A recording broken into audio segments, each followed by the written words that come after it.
संचार हुंदा है। अमृत छको गुरु वाले बनो।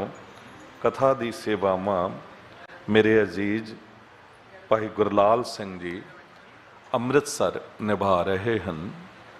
ਸੁੰਦਰ ਪ੍ਰਮਾਣ ਦੇ ਕੇ ਵਿਦਵਤਾ ਭਰਪੂਰ ਕਥਾ ਕਰਦੇ ਹਨ। ਟਿਕ ਕੇ ਆਨੰਦ ਮਾਣੋ। ਵਾਹਿਗੁਰੂ ਜੀ ਕਾ ਖਾਲਸਾ, ਵਾਹਿਗੁਰੂ ਜੀ ਕੀ ਫਤਿਹ।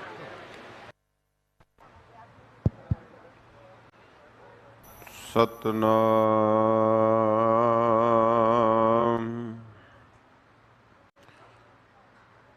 ਸ੍ਰੀ ਵਾਹਿਗੁਰੂ ਸਾਹਿਬ ਜੀ।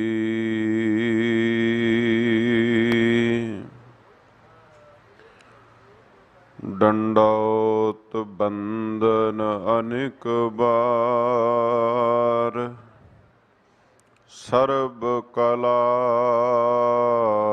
ਸਮਰੱਥ।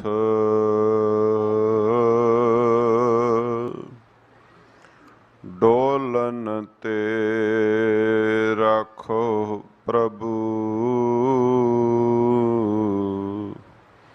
ਨਾਨਕ ਦੇ ਕਰ ਹੱਥ।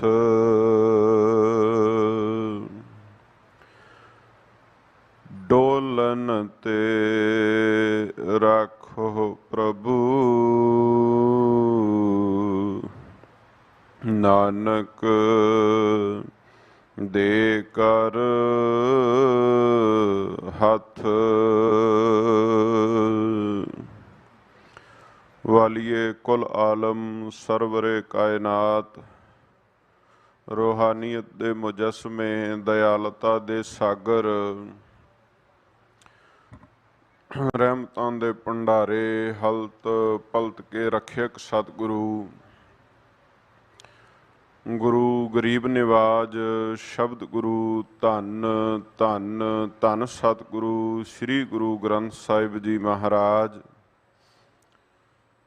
सतगुरु जी दी पावन पवित्र हजूरी विखे सत संगत रूप अंदर जुड़ मिल बैठण दा सुभाग समा आपां सबनां नूं प्राप्त होया है। महान बरकतमई अस्थान गुरुद्वारा श्री सीसगंज साहिब जी दे दर्शन दीदार करन दा ये अवसर अज अमृत वेले प्राप्त होया है। आप जी ने गुरमुख प्यारियां पासों बड़े अदबो सत्कार सहित श्री आसा जी की वार दा मनोहर कीर्तन सरवण कीता है। पावन दरबार दी मर्यादा दे अनुसार समा है जो पवित्र अस्थान विखे गुर शब्द विचार लड़ीवार कथा चल रही है। सो अज दे पावन पवित्र शब्द दी विचार नाल जुड़न दा यतन करिए। शब्द दा मूल पाठ अति सत्कार अते सन्मानयोग सिंह साहिब ਗਿਆਨੀ ਹਰਨਾਮ ਸਿੰਘ ਜੀ ਖਾਲਸਾ ਹੈਡ ਗ੍ਰੰਥੀ ਗੁਰਦੁਆਰਾ ਸ੍ਰੀ ਸੀਸਗੰਜ ਸਾਹਿਬ ਤਿਨਾਂ ਦੀ ਮੁਕੱਦਸ ਰਸਨਾ ਤੋਂ ਆਪ ਜੀ ਨੇ ਸਰਵਣ ਕੀਤਾ ਹੈ। ਆਓ ਵਿਚਾਰ ਨਾਲ ਜੁੜਨ ਦਾ ਯਤਨ ਕਰੀਏ।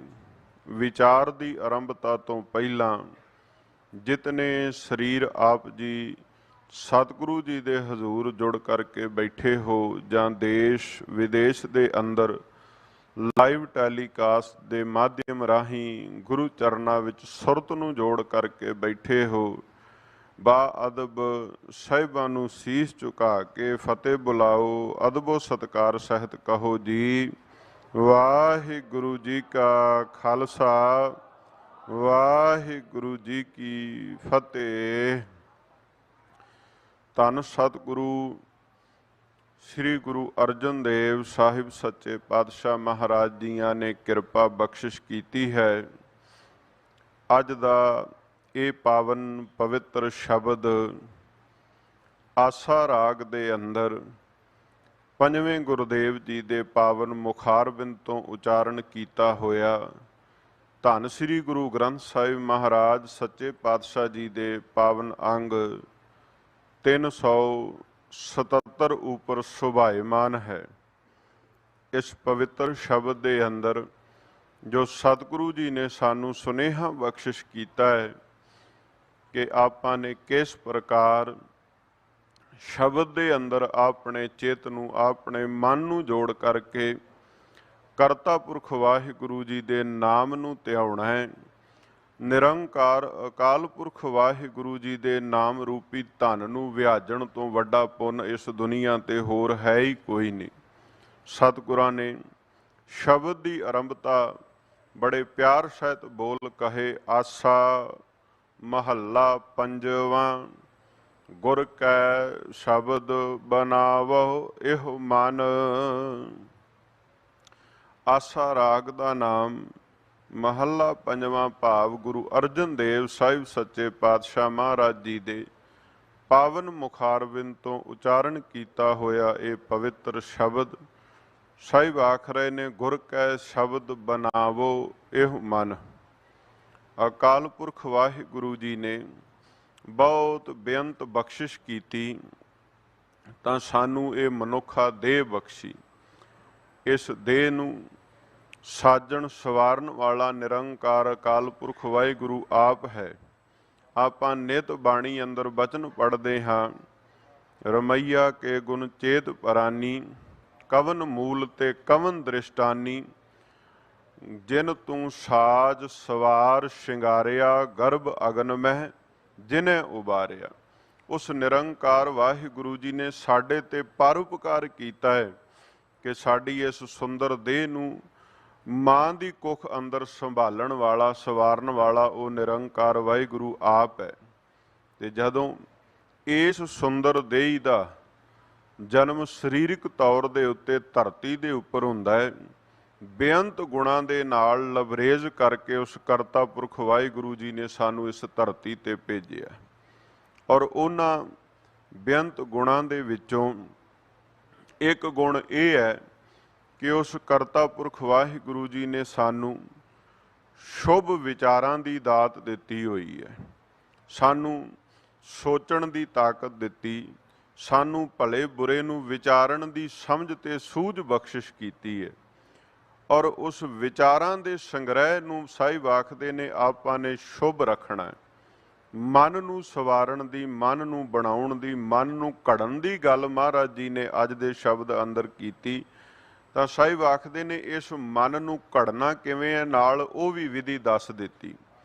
ਕਿਉਂਕਿ ਸਰੀਰ ਘੜਿਆ ਗਿਆ, ਸੰਭਾਲ ਅਕਾਲ ਪੁਰਖ ਵਾਹਿਗੁਰੂ ਜੀ ਨੇ ਕਰ ਦਿੱਤੀ। ਸਰੀਰ ਬਾਰੇ ਇਹ ਗੱਲ ਕਹਿ ਦਿੰਦੇ ਆ ਵੀ 5 ਤੱਤਾਂ ਤੋਂ ਸਰੀਰ ਬਣਿਆ ਹੋਇਆ। ਇਸ ਸਰੀਰ ਨੇ ਸੰਸਾਰ ਵਿੱਚ ਵਿਚਰਦਿਆਂ ਹੋਇਆਂ ਨਿਤ ਦੀ ਕਿਰਿਆ ਨੂੰ ਨਿਭਾਉਣਾ, ਇਹਦੇ ਵਿੱਚ ਕੋਈ ਸ਼ੱਕ ਨਹੀਂ। ਅਸੀਂ ਸਾਰੇ ਕਲਯੁਗੀ ਜੀਵ ਹਾਂ, ਸੰਸਾਰੀ ਜੀਵ ਹਾਂ। ਅਸੀਂ ਪਰਿਵਾਰ ਦੇ ਅੰਦਰ, ਸਮਾਜ ਦੇ ਅੰਦਰ ਵਿਚਰਦੇ ਹਾਂ, ਬਹੁਤ ਸਾਰੀਆਂ ਗੱਲਾਂ ਦਾ ਧਿਆਨ ਰੱਖਦੇ ਹਾਂ। ਅਸੀਂ ਆਪਣੇ ਸਮਾਜ ਦੇ ਹਾਣੀ ਹੋ ਕੇ ਚੱਲਣ ਦਾ ਯਤਨ ਕਰਦੇ ਹਾਂ। ਸਾਹਿਬ ਸੱਚੇ ਪਾਤਸ਼ਾਹ ਮਹਾਰਾਜ ਆਖਦੇ ਨੇ, ਭਲਿਆ ਜਿੱਥੇ ਤੂੰ ਸਮਾਜ ਵਿੱਚ ਵਿਚਰਦਾ ਪਿਆ ਹੈ, ਜਿੱਥੇ ਤੂੰ ਸੰਸਾਰ ਦੇ ਅੰਦਰ ਇਹ ਬਿਰਤੀ, ਇਹ ਭਾਵਨਾ ਰੱਖਦਾ ਹੈ ਕਿ ਮੈਂ ਸਮਾਜ ਦਾ ਹਾਣੀ ਹੋ ਕੇ ਵਿਚਰਾਂ, ਮੈਂ ਸੰਸਾਰ ਦੇ ਵਿੱਚ ਕੁਝ ਭਲੇ ਨੇਕ ਕਰਮ ਕਰਾਂ ਸਮਾਜਿਕ ਤੌਰ ਦੇ ਉੱਤੇ, ਉੱਥੇ ਸ੍ਰੇਸ਼ਟ ਕਰਮ ਇਹ ਹੈ ਕਿ ਗੁਰੂ ਦੇ ਸ਼ਬਦ ਨਾਲ ਜੁੜ ਜਾਵੇਂ। ਗੁਰੂ ਦੇ ਸ਼ਬਦ ਵਿੱਚ ਜੁੜ ਕੇ ਤੇ ਆਪਣੇ ਮਨ ਦੀ ਘਾੜਤ ਨੂੰ ਸੁੰਦਰ ਘੜਨਾ ਹੈ। ਔਰ ਇਹ ਵਚਨ ਕਿਉਂ ਕਹੇ ਗਏ? ਕਿਉਂਕਿ ਇਸ ਮਨ ਦੇ ਵਿੱਚ ਸਤਿਗੁਰੂ ਨੂੰ, ਗੁਰਬਾਣੀ ਦਾ ਅੱਖਰ ਅੱਖਰ ਸੱਚ ਹੈ। ਗੁਰਬਾਣੀ ਦੀ ਵਿਚਾਰ ਕਦਾਚਿਤ ਵਾਸਤੇ ਵੀ ਕੋਈ ਸ਼ੰਕਾਵਾਦੀ ਨਹੀਂ ਹੋ ਸਕਦੀ। ਜੋ ਹੈ ਇੱਕ ਰਸ ਨਿਰੰਤਰ ਸੱਚ ਹੈ। ਸਾਹਿਬ ਆਖਿਆ ਇਸ ਮਨ ਨੂੰ ਘੜਨ ਦੀ ਜ਼ਰੂਰਤ ਕਿਉਂ ਪਈ? ਤਾਂ ਗੁਰਬਾਣੀ ਵਿੱਚੋਂ ਹੀ ਹਵਾਲਾ ਮਿਲੇਗਾ। ਸਾਹਿਬ ਦਾ ਇੱਕ ਬੋਲ ਪੜ੍ਹਦੇ ਹਾਂ, ਜਨਮ ਜਨਮ ਕੀ ਇਸ ਮਨ ਕਉ ਮਲ ਲਾਗੀ, ਕਾਲਾ ਹੋਆ ਸਿਆ। ਸਾਹਿਬ ਆਖਦੇ ਨੇ ਇੱਕ ਵਾਰ ਨਹੀਂ 2 ਵਾਰ ਸਤਿਗੁਰੂ ਨੇ ਲਫ਼ਜ਼ ਜਨਮ ਜਨਮ ਵਰਤਿਆ। ਭਾਵ ਜਨਮਾਂ ਜਨਮਾਂਤਰਾਂ ਤੋਂ ਇਹ ਸਰੀਰ ਬਦਲਦੇ ਰਹੇ, ਆਤਮਾ ਉਹੀ ਹੈ, ਸਰੀਰਾਂ ਦਾ ਸਮੇਂ ਸਮੇਂ ਤੇ ਬਦਲਾਅ ਹੁੰਦਾ ਰਿਹਾ।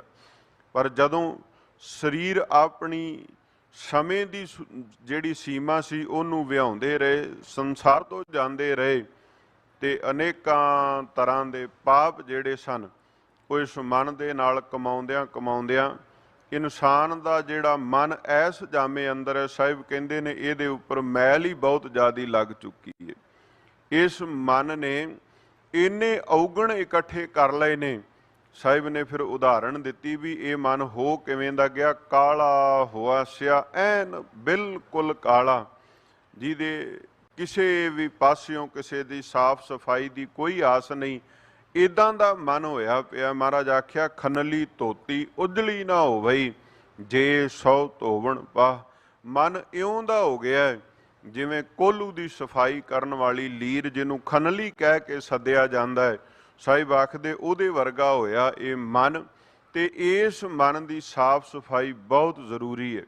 ਹੁਣ ਜੇ ਕੋਈ ਤਨ ਦੀ ਸਫਾਈ ਦੀ ਗੱਲ ਕਰੇਗਾ ਤੇ ਸਾਡਾ ਧਿਆਨ ਚੱਡ ਚਲਿਆ ਜਾਏਗਾ ਵੀ ਬੰਦੇ ਨੇ ਇਸ਼ਨਾਨ ਕਰ ਲੈਣਾ, ਤਨ ਸਾਫ਼ ਹੋ ਜਾਵੇਗਾ। ਕੱਪੜਿਆਂ ਦੀ ਸਫਾਈ ਦੀ ਗੱਲ ਕੋਈ ਕਰੇਗਾ, ਅਸੀਂ ਝੱਟ ਪਾਣੀ ਤੇ ਸਾਬਣ ਵੱਲ ਵੇਖਾਂਗੇ, ਤੇ ਇਹ ਸਾਡਾ ਮਨ, ਸਾਡੀ ਮਤ ਕਿਵੇਂ ਸਾਫ਼ ਹੋਵੇ। ਰੋਜ਼ਾਨਾ ਜਪਜੀ ਸਾਹਿਬ ਜੀ ਦੇ ਅੰਦਰ ਇਹ ਬੋਲ ਗੁਰੂ ਨਾਨਕ ਦੇਵ ਮਹਾਰਾਜ ਸਾਹਿਬ ਜੀ ਦੇ ਬਚਨ ਆਪਾਂ ਪੜ੍ਹਦੇ ਹਾਂ। ਸਾਹਿਬ ਆਖਦੇ ਨੇ ਭਰੀਐ ਹੱਥ ਪੈਰ ਤਨ ਦੇ, ਪਾਣੀ ਧੋਤੈ ਉਤਰ ਸਖੇ, ਮੂਤ ਪਲੀਤੀ ਕੱਪੜ ਹੋਏ, ਦੇ ਸਾਬੂਣ ਲਈਐ ਉਹ ਧੋਏ। ਤੇ ਅੱਗੇ ਕਿਰਪਾ ਬਖਸ਼ਿਸ਼ ਕੀਤੀ ਭਰੀਐ ਮਤ ਪਾਪਾਂ ਕੈ ਸੰਗ। ਸਾਹਿਬ ਆਖਦੇ ਭਲਿਆ ਤੇਰਾ ਤਾਂ ਨਹੀਂ ਗੰਦਲਾ ਨਹੀਂ ਹੁੰਦਾ, ਤੇਰੇ ਕੱਪੜੇ ਹੀ ਗੰਦਲੇ ਮੈਲੇ ਨਹੀਂ ਹੁੰਦੇ। ਸੰਸਾਰ ਵਿੱਚ ਵਿਚਰਦਿਆਂ ਹੋਇਆਂ, ਪ੍ਰਭੂ ਤੋਂ ਟੁੱਟਿਆਂ ਹੋਇਆਂ, ਬਾਹਰੀ ਲੋਭ ਲਾਲਚ ਤਮਾ ਵਿੱਚ ਜੁੜ ਕੇ ਤੇਰਾ ਮਨ ਵੀ ਗੰਦਲਾ ਹੋ ਰਿਹਾ, ਤੇਰੀ ਮਤ, ਤੇਰੀ ਸੋਚਣ ਸ਼ਕਤੀ ਵੀ ਗੰਦਲੀ ਹੋ ਰਹੀ ਹੈ। ਗੁਰੂ ਅੱਗੇ ਅਰਦਾਸ ਕਰੀਏ ਪਾਤਸ਼ਾਹ, ਹੁਣ ਬਾਹਰੀ ਤੌਰ ਤੇ ਤਾਂ ਸਫਾਈ ਦੇ ਸਾਧਨ ਤੁਸਾਂ ਦੱਸ ਦਿੱਤੇ, ਤੇ ਇਸ ਮਨ ਨੂੰ ਕਿਵੇਂ ਸਾਫ਼ ਕਰੀਏ। ਤਾਂ ਮਹਾਰਾਜ ਆਖਿਆ ਭਰੀਐ ਮਤ ਪਾਪਾਂ ਕੈ ਸੰਗ, ਉਹ ਧੋਪੈ ਨਾਵੇਂ ਕੈ ਰੰਗ। ਸਾਹਿਬ ਆਖਿਆ ਜੇ ਮਨ ਦੇ ਅੰਦਰ, ਜੇ ਸੋਚਣ ਸ਼ਕਤੀ ਦੇ ਵਿੱਚ, ਜੇ ਵਿਚਾਰਾਂ ਵਿੱਚ ਮੈਲ ਆ ਜਾਵੇ ਨਾ, ਤੇ ਭਲਿਆ ਤੂੰ ਨਾਮ ਨਾਲ ਜੁੜ ਜਾ, ਤੂੰ ਸ਼ਬਦ ਨਾਲ ਜੁੜ ਜਾ। ਕਿਉਂਕਿ ਜਿਹੜਾ ਸ਼ਬਦ ਨਾਲ ਸਿੱਖ ਜੁੜੇਗਾ, ਯਕੀਨ ਕਰਕੇ ਜਾਣੀਏ ਸ਼ਬਦ ਨਾਲ ਜੁੜੇ ਹੋਏ ਸਿੱਖ ਦੇ ਮਨ ਅੰਦਰ ਕੋਈ ਵਿਕਾਰ, ਕੋਈ ਮੈਲ ਸ਼ਬਦ ਰਹਿਣ ਹੀ ਨਹੀਂ ਦਿੰਦਾ। ਕਿਉਂਕਿ ਸ਼ਬਦ ਸਦੀਵ ਹੈ, ਸ਼ਬਦ ਸੱਚ ਹੈ। ਬਾਣੀ ਦੇ ਅੰਦਰ ਆਪਾਂ ਨਿਤ ਇਹ ਬੋਲ ਪੜ੍ਹਦੇ ਹਾਂ। ਸਤਿਗੁਰੂ ਕਹਿੰਦੇ ਨੇ ਬਾਣੀ ਗੁਰੂ, ਗੁਰੂ ਹੈ ਬਾਣੀ, ਵਿੱਚ ਬਾਣੀ ਅੰਮ੍ਰਿਤ ਸਾਰੇ, ਗੁਰ ਬਾਣੀ ਕਹੈ ਸੇਵਕ ਜਨ ਮਾਨੈ, ਪ੍ਰਤੱਖ ਗੁਰੂ ਨਿਸਤਾਰੇ।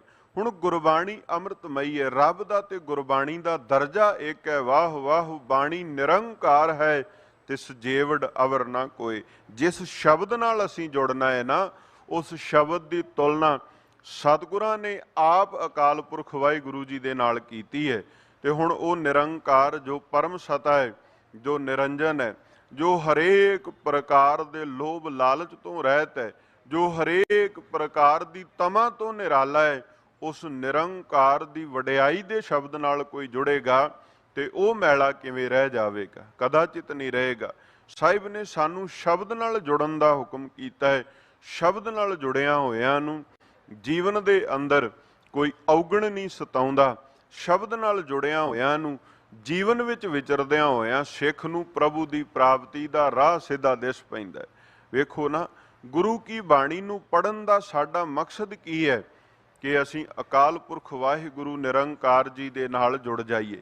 ਇਹਨਾਂ ਸ਼ਬਦਾਂ ਨੂੰ ਪੜ੍ਹਨ ਦਾ, ਰੋਜ਼ਾਨਾ ਨਿਤਨੇਮ ਕਰਨ ਦਾ, ਰੋਜ਼ਾਨਾ ਗੁਰੂ ਕੀ ਬਾਣੀ ਸੁਣਨ ਦਾ, ਵਿਚਾਰ ਸੁਣਨ ਦਾ ਭਾਵ ਇਹ ਹੈ ਕਿ ਇਸ ਸਭ ਕਾਸੇ ਦੇ ਵਿੱਚੋਂ ਸਾਨੂੰ ਪ੍ਰਭੂ ਦੀ ਪ੍ਰਾਪਤੀ ਹੋ ਜਾਵੇ। ਅਸੀਂ ਆਪਣੇ ਜੀਵਨ ਵੱਲ ਝਾਤ ਮਾਰੀਏ ਨਾ, ਤੇ ਅਸੀਂ ਇਹ ਗੱਲ ਆਮ ਸਹਿਜੇ ਹੀ ਕਹਿ ਦਿੰਦੇ ਹਾਂ, ਭਾਈ ਸਾਡਾ ਮਨ ਬੜਾ ਸਾਫ਼ ਹੈ, ਸਾਡੇ ਜੀਵਨ ਵਿੱਚ ਵਿਚਰਦਿਆਂ ਹੋਇਆਂ ਅਸੀਂ ਕਿਸੇ ਪ੍ਰਕਾਰ ਦਾ ਕੋਈ ਵਿਕਾਰ ਨਹੀਂ ਕਮਾਉਂਦੇ, ਕੋਈ ਨਸ਼ਾ ਨਹੀਂ ਕਰਦੇ, ਲੋਭ ਲਾਲਚ ਤੋਂ ਰਹਿਤ ਹੈ। ਕਿ ਇੰਨਾ ਕੁਝ ਹੁੰਦਿਆਂ ਹੋਇਆਂ ਵੀ ਫਿਰ ਵੀ ਸਾਨੂੰ ਸ਼ਬਦ ਦੀ ਮਨ ਨੂੰ ਸਾਫ਼ ਕਰਨ ਦੀ ਜ਼ਰੂਰਤ ਹੈ, ਫਿਰ ਵੀ ਸਾਨੂੰ ਸ਼ਬਦ ਦੇ ਨਾਲ ਜੁੜਨ ਦੀ ਜ਼ਰੂਰਤ ਹੈ। ਤਾਂ ਸਤਿਗੁਰੂ ਸੱਚੇ ਪਾਤਸ਼ਾਹ ਮਹਾਰਾਜ ਜੀ ਦੇ ਪਾਵਨ ਪਵਿੱਤਰ ਇਤਿਹਾਸ ਦੇ ਵਿੱਚੋਂ ਇੱਕ ਬੋਲ ਸਾਖੀ ਰੂਪ ਅੰਦਰ ਆਪ ਜੀ ਨਾਲ ਸਾਂਝਾ ਕਰਾਂ ਕਿ ਇਸ ਸੰਸਾਰ ਦੇ ਉੱਤੇ ਆਪਣੇ ਪੱਲੇ ਵਿੱਚ ਚਾਹੇ ਕਿੰਨੇ ਵੀ ਗੁਣ ਕਿਉਂ ਨਾ ਹੋਵਣ, ਪਰ ਜੇ ਪ੍ਰਭੂ ਦੇ ਨਾਮ ਪ੍ਰਤੀ, ਸ਼ਬਦ ਪ੍ਰਤੀ ਜੁੜਨ ਦਾ ਚਾਅ ਨਹੀਂ, ਜੇ ਮਨ ਇਸ ਵਾਸਤੇ ਤਿਆਰ ਨਹੀਂ ਹੈ, ਤੇ ਫਿਰ ਉਹ ਬਾਕੀ ਸਾਰੇ ਗੁਣ ਇਉਂ ਮਾਨੀਏ ਵੀ ਉਹ ਸੰਸਾਰੀ ਤੌਰ ਤੇ ਨੇ, ਨਿਰੰਕਾਰ ਦੇ ਘਰ ਅੱਗੇ, ਉਸ ਸਿਧਾਂਤ ਅੱਗੇ ਸਾਰਾ ਕੁਝ ਅਧੂਰਾ ਹੈ। ਗੁਰੂ ਹਰਗੋਬਿੰਦ ਸਾਹਿਬ ਸੱਚੇ ਪਾਤਸ਼ਾਹ ਮਹਾਰਾਜ ਸਤਿਗੁਰੂ ਜੀ ਦੇ ਸਮੇਂ ਇੱਕ ਗੁਰੂ ਕਾ ਸਿੱਖ ਹੋਇਆ, ਇਤਿਹਾਸ ਨੇ ਨਾਮ ਉਹਨਾਂ ਦਾ ਭਾਈ ਢੇਸਾ ਕਰਕੇ ਲਿਖਿਆ। ਡੱਲੇ ਦੇ ਰਹਿਣ ਵਾਲੇ ਸਨ ਤੇ ਭਾਈ ਸਾਈਂ ਦਾਸ ਜੀ ਦੇ ਬੜੇ ਮਿੱਤਰ ਪਿਆਰੇ ਸਨ। ਸ਼ਬਦ ਦੀ ਗੱਲ ਕਰਨ ਲੱਗਾ ਕਿ ਗੁਰੂ ਵੀ ਉਪਦੇਸ਼ ਹੀ ਦਿੰਦਾ ਹੈ ਕਿ ਭਲਿਆ ਸ਼ਬਦ ਨਾਲ ਜੁੜ, ਮਨ ਨੂੰ ਸਵਾਰ, ਤਾਂ ਅੱਗੇ ਇਸ ਮਾਰਗ ਦੇ ਉੱਤੇ ਚੱਲ ਸਕੇਗਾ। ਹੁਣ ਭਾਈ ਢੇਸਾ ਉਹ ਸੰਸਾਰਿਕ ਤੌਰ ਦੇ ਉੱਤੇ ਉਹਨਾਂ ਕੋਲ ਗੁਣ ਬੜੇ ਨੇ, ਜੀਵਨ ਦੇ ਅੰਦਰ ਸੱਚ ਦੀ ਜਿਹੜੀ ਹੈ ਉਹ ਬੜੀ ਪ੍ਰੋੜਤਾ ਕਰਦੇ ਨੇ, ਜੋ ਉਹਨਾਂ ਦੀ ਕਿਰਤਕਾਰ ਹੈ ਬੜੀ ਇਮਾਨਦਾਰੀ ਨਾਲ ਨਿਭਾਉਂਦੇ ਨੇ। ਤੇ ਜਦੋਂ ਉਹਨਾਂ ਦੀ ਗੱਲ ਸਿਆਣਪ ਦੀ ਆਉਂਦੀ, ਇਤਿਹਾਸ ਕਹਿੰਦਾ ਵੀ ਉਹ ਜ਼ੁਬਾਨ ਤੋਂ ਬੋਲ ਵੀ ਬੜੇ ਸੁੰਦਰ ਬੋਲ ਲੈਂਦੇ ਸਨ, ਬੜੀ ਸਿਆਣਪ ਭਰੀਆਂ ਗੱਲਾਂ ਕਰਦੇ ਸਨ, ਵਰਤੋਂ ਵਿਹਾਰ ਵੀ ਬੜਾ ਚੰਗਾ ਸੀ। ਪਰ ਇੰਨਾ ਕੁਝ ਹੁੰਦਿਆਂ ਹੋਇਆਂ ਜੀਵਨ ਦੇ ਅੰਦਰ ਇੱਕ ਦੋਸ਼ ਸੀ ਕਿ ਉਹ ਰੱਬ ਦੀ ਹੋਂਦ ਤੋਂ ਮੁਨਕਰ ਸਨ, ਰੱਬ ਨੂੰ ਨਹੀਂ ਸਨ ਮੰਨਦੇ। ਉਹਨਾਂ ਨੂੰ ਕਿਸੇ ਨੇ ਕਹਿਣਾ ਨਾ ਵੀ ਇਹ ਰੱਬ ਦਾ ਬਣਾਇਆ ਸਿਰਜਿਆ ਹੋਇਆ ਸਾਰਾ ਕੁਝ, ਉਹਨਾਂ ਆਖਣਾ ਨਹੀਂ, ਇਹ ਦਿਨ, ਇਹ ਰਾਤ, ਇਹ ਰੁੱਤਾਂ, ਇਹ ਮੌਸਮ ਸਾਰਾ ਕੁਝ ਆਪਣੇ ਆਪ ਹੈ, ਇਹ ਸਹਿਜ ਹੀ ਹੋ ਰਿਹਾ, ਰੱਬ ਦੀ ਹੋਂਦ ਤੋਂ ਮੁਨਕਰ ਸਨ। ਤੇ ਇਉਂ ਉਹਨਾਂ ਦਾ ਜੀਵਨ ਗੁਜ਼ਰ ਰਿਹਾ। ਭਾਈ ਸਾਈਂ ਦਾਸ ਨੂੰ ਉਹਨਾਂ ਦੀ ਆਤਮਿਕ ਅਵਸਥਾ ਦਾ ਪਤਾ ਲੱਗਿਆ ਵੀ ਹੈ ਤਾਂ ਬਾਹਰੀ ਤੌਰ ਦੇ ਉੱਤੇ ਬੜੀ ਇਮਾਨਦਾਰੀ ਵਿਖਾਉਂਦੇ, ਕਿਰਤਕਾਰ ਵੀ ਚੰਗੀ, ਸੁਭਾਅ ਬੜਾ ਵਧੀਆ, ਮਿੱਠ ਬੋਲੜੇ ਨੇ, ਪਰ ਇੰਨੇ ਸੰਸਾਰੀ ਗੁਣ ਹੁੰਦਿਆਂ ਹੋਇਆਂ ਵੀ ਜਿਹੜਾ ਗੁਣ ਰੱਬ ਜੀ ਦੇ ਨਾਮ ਵਾਲਾ ਚਾਹੀਦਾ, ਜਿਹੜਾ ਸ਼ਬਦ ਵਿੱਚ ਮਨ ਦਾ ਜੋੜ ਹੋਣਾ ਚਾਹੀਦਾ ਸੀ, ਜੋੜ, ਉਹ ਇਹਨਾਂ ਦੇ ਪੱਲੇ ਵਿੱਚ ਨਹੀਂ ਹੈਗਾ। ਭਾਈ ਸਾਈਂ ਦਾਸ ਨੇ ਸਮਝਿਆ ਵੀ ਰੰਗ ਤਾਂ ਹੈ ਪਰ ਬਾਰੀ ਬਾਰੀ ਹੈ, ਜਿਹੜਾ ਅਸਲ ਰੰਗ ਹੈ ਪ੍ਰਭੂ ਦੇ ਨਾਮ ਵਾਲਾ, ਜਿਹਦੇ ਵਿੱਚ ਸ਼ਬਦ, ਜਿਵੇਂ ਮਹਾਰਾਜ ਆਖਿਆ ਵੀ ਗੁਰ ਕੈ ਸ਼ਬਦ ਬਣਾਵੋ ਇਹੋ ਮਨ, ਮਨ ਨੂੰ ਗੁਰੂ ਸ਼ਬਦ ਨਾਲ ਜੋੜਨਾ ਅਜੇ ਉਹ ਦਾਤ ਪ੍ਰਾਪਤ ਨਹੀਂ ਹੋਈ। ਤੇ ਭਾਈ ਸਾਈਂ ਦਾਸ ਦੇ ਮਿੱਤਰ ਸੀ, ਉਹਨਾਂ ਦੇ ਮਨ ਵਿੱਚ ਵਿਚਾਰ ਆਈ ਵੀ ਭਾਈ ਢੇਸੇ ਨੂੰ ਹੌਲੀ ਹੌਲੀ ਗੁਰੂ ਘਰ ਵਾਲੇ ਪਾਸੇ ਨੂੰ ਪ੍ਰੇਰਨਾ ਕਰਕੇ ਲੈ ਕੇ ਆਵਾਂ। ਉਹਨਾਂ ਨੇ ਜਦੋਂ ਵੀ ਭਾਈ ਢੇਸੇ ਦੇ ਕੋਲ ਬਹਿਣਾ ਤੇ ਸੰਗਤ ਦੀ ਮਹਿਮਾ ਵਡਿਆਈ ਕਰਨੀ, ਸਤ ਸੰਗਤ ਦੇ ਬਾਰੇ ਦੱਸਣਾ, ਪ੍ਰਭੂ ਨਾਮ ਦੀ ਕੀਰਤੀ ਵਡਿਆਈ ਗਾਉਣੀ। ਉਹਨਾਂ ਨੇ ਰੱਬ ਦੀ ਹੋਂਦ ਬਾਰੇ ਗੱਲਾਂ ਕਰਨੀਆਂ ਵੀ ਜੋ ਕੁਝ ਸਿਰਜਣਹਾਰ ਹੈ ਪਰਮੇਸ਼ਰ ਦੇ ਸਦਕੇ ਹੈ, ਰੱਬ ਜੀ ਤੋਂ ਬਿਨਾਂ ਇਸ ਸ੍ਰਿਸ਼ਟੀ ਦੇ ਉੱਤੇ ਇੱਕ ਪਤਾ ਵੀ ਨਹੀਂ ਹਿੱਲਦਾ। ਉਸ ਕਰਤਾ ਪੁਰਖ ਵਾਹਿਗੁਰੂ ਜੀ ਦੇ ਹੁਕਮ ਅੰਦਰ ਸਾਰੀ ਕਿਰਤਕਾਰ ਚੱਲ ਰਹੀ ਹੈ, ਉਹਦੇ ਹੁਕਮ ਨੂੰ ਸਮਝਣਾ ਚਾਹੀਦਾ, ਉਹਦੀ ਪਰਮ ਸਤਾ ਨੂੰ ਮਹਿਸੂਸ ਕਰਨਾ ਚਾਹੀਦਾ।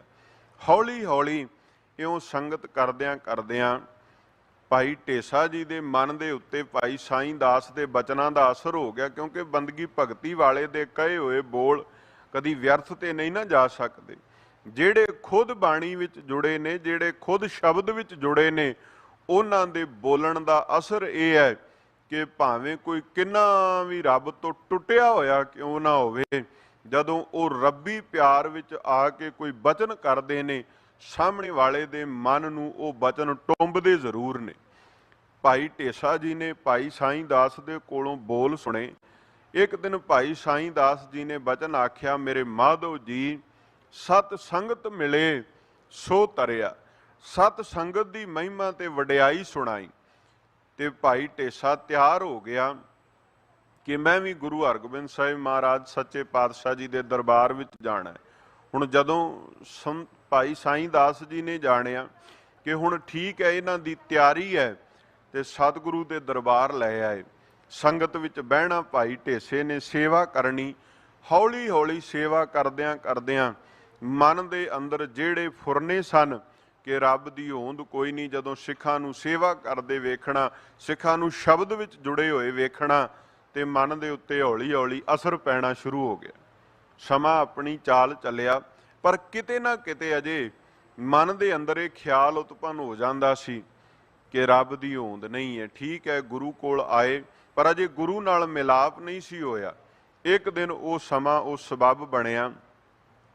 ਗੁਰੂ ਹਰਗੋਬਿੰਦ ਸਾਹਿਬ ਸੱਚੇ ਪਾਤਸ਼ਾਹ ਮਹਾਰਾਜ ਜੀ ਸ਼ਿਕਾਰ ਖੇਡ ਕੇ ਆਏ ਤੇ ਸਿੱਖ ਥੋੜਾ ਪਾਸੇ ਸਨ। ਸਤਿਗੁਰੂ ਨੂੰ ਪਿਆਸ ਲੱਗੀ, ਪਾਣੀ ਦੀ ਮੰਗ ਕੀਤੀ ਤੇ ਭਾਈ ਟੇਸੇ ਨੇ ਲਿਆ ਕਰਕੇ ਮਹਾਰਾਜ ਗੁਰੂ ਹਰਗੋਬਿੰਦ ਸਾਹਿਬ ਜੀ ਨੂੰ ਜਲ ਛਕਾਇਆ। ਜਦੋਂ ਸਤਿਗੁਰੂ ਨੂੰ ਜਲ ਛਕਾਇਆ, ਸਾਹਿਬ ਨੇ ਜਲ ਛਕ ਕੇ ਪੁੱਛਿਆ ਵੀ ਤੁਹਾਡਾ ਨਾਮ ਕੀ, ਕੌਣ ਹੋ ਤੁਸੀਂ? ਤੇ ਭਾਈ ਟੇਸੇ ਨੇ ਆਪਣਾ ਨਾਮ ਦੱਸ ਕੇ ਜਦੋਂ ਅਗਲੀ ਗੱਲ ਕਰਨ ਲੱਗਾ ਕਿ ਮਹਾਰਾਜ ਅਜੇ ਇੰਨਾ ਹੀ ਬੋਲ ਕਿਹਾ ਤੇ ਸਤਿਗੁਰੂ ਗੁਰੂ ਹਰਗੋਬਿੰਦ ਸਾਹਿਬ ਮਹਾਰਾਜ ਸਰਬ ਕਲਾਂ ਕੇ ਗਿਆਤਾ ਮੀਰੀ ਪੀਰੀ ਦੇ ਮਾਲਕ ਨੇ ਗੁਰਬਾਣੀ ਦੀ ਇੱਕ ਤੁਕ ਪੜੀ, ਆਖਿਆ ਭਾਈ ਟੇਸਾ ਜੀ ਭਾਂਡਾ ਧੋਏ ਬੈਸ ਧੂਪ ਦੇਵੋ। ਜਦੋਂ ਇੰਨਾ ਹੀ ਬੋਲ ਪੜਿਆ ਭਾਈ ਟੇਸਾ ਚੁੱਪ ਕਰ ਗਿਆ। ਦੂਜੀ ਵਾਰ ਫਿਰ ਜ਼ੁਬਾਨ ਤੋਂ ਕੁਝ ਆਖਣ ਲੱਗਾ ਤੇ ਮਹਾਰਾਜ ਨੇ ਇਹ ਤੁਕ ਫਿਰ ਦੁਹਰਾ ਦਿੱਤੀ। ਭਾਈ ਟੇਸਾ ਪਿਛਾਂ ਹੋ ਗਿਆ। ਵਾਪਸ ਆ ਕੇ ਭਾਈ ਸਾਈਂ ਦਾਸ ਨੂੰ ਦੱਸਿਆ ਕਿ ਅੱਜ ਮਹਾਰਾਜ ਜੀ ਦੇ ਦੀਦਾਰ ਵੀ ਹੋ ਗਏ, ਸਤਿਗੁਰਾਂ ਨੂੰ ਜਲ ਛਕਾਇਆ ਸੀ ਤੇ ਜਿਹੜੀ ਮਨ ਦੇ ਅੰਦਰ ਬੇਬਲਤਾ ਸੀ ਉਹ ਮੈਂ ਮਹਾਰਾਜ ਜੀ ਦੇ ਸਨਮੁਖ ਰੱਖਣਾ ਚਾਹੁੰਦਾ ਸਾਂ, ਪਰ ਮਹਾਰਾਜ ਜੀ ਨੇ ਅੱਗਿਓਂ ਮੈਨੂੰ ਆਹ ਤੁਕ ਆਹ ਪੰਕਤੀ ਪੜ੍ਹ ਕੇ ਸੁਣਾ ਦਿੱਤੀ ਹੈ। ਉਹ ਪੰਕਤੀ ਉਸੇ ਤਰ੍ਹਾਂ ਭਾਈ ਸਾਈਂ ਦਾਸ ਨੂੰ ਸੁਣਾਈ ਤਾਂ ਭਾਈ ਸਾਈਂ ਦਾਸ ਹੁਣ ਗੁਰਬਾਣੀ ਦੇ ਰੰਗ ਵਿੱਚ ਰੰਗੇ ਹੋਏ, ਉਹ ਸਮਝ ਗਏ।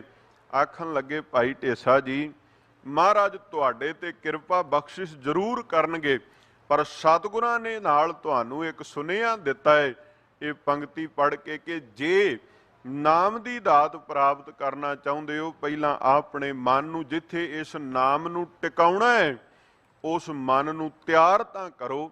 ਤੁਸੀਂ ਸੇਵਾ ਕਰ ਰਹੇ ਹੋ, ਮੁਬਾਰਕ ਹੈ, ਤੁਸੀਂ ਸੰਗਤ ਵਿੱਚ ਆਉਂਦੇ ਹੋ, ਮੁਬਾਰਕ ਹੈ, ਪਰ ਆਪਣੇ ਮਨ ਨੂੰ ਅੰਤਰੀਵ ਤੌਰ ਦੇ ਉੱਤੇ ਸ਼ਬਦ ਨਾਲ ਜੋੜੋ, ਕਿਉਂਕਿ ਸ਼ਬਦ ਨਾਲ ਜੁੜੇ ਹੋਏ ਮਨ ਵਿੱਚ ਹੀ ਗੁਰੂ ਦਾ ਸ਼ਬਦ ਸਮਾ ਸਕਦਾ ਹੈ। ਵੇਖੋ ਕਿੱਡੀ ਕਮਾਲ ਦੀ ਗੱਲ ਹੈ, ਜੁੜਨਾ ਸ਼ਬਦ ਵਿੱਚ ਹੈ ਤੇ ਇਸ ਮਨ ਨੇ ਜਦੋਂ ਸ਼ਬਦ ਨੂੰ ਚੰਗੀ ਤਰ੍ਹਾਂ ਸਮਝ ਲੈਣਾ ਹੈ ਫਿਰ ਸ਼ਬਦ ਦਾ ਹੀ ਇਹਦੇ ਵਿੱਚ ਸਮਾ ਕਰਨਾ ਹੈ, ਸ਼ਬਦ ਰੂਪ ਵਸਤੀ ਪਾਉਣੀ ਹੈ। ਜਿਵੇਂ ਆਪਾਂ ਬਾਣੀ ਵਿੱਚ ਵੀ ਮਹਾਰਾਜ ਜੀ ਨੇ ਉਦਾਹਰਣ ਦਿੱਤੀ ਹੈ। ਸਾਹਿਬ ਆਖਦੇ ਨੇ ਗਿਆਨ ਕਾ ਬੱਧਾ ਮਨ ਰਹੈ, ਗੁਰ ਬਿਨ ਗਿਆਨ ਨਾ ਹੋਏ, ਕੁੰਭੇ ਬੱਧਾ ਜਲ ਰਹੈ, ਜਲ ਬਿਨ ਕੁੰਭ ਨਾ ਹੋਏ। ਗਿਆਨ ਕਾ ਬੱਧਾ ਮਨ ਰਹੇ, ਗੁਰ ਬਿਨ ਗਿਆਨ ਨਾ ਹੋਏ। ਕੁੰਭ ਤੋਂ ਭਾਵ ਹੈ ਘੜਾ।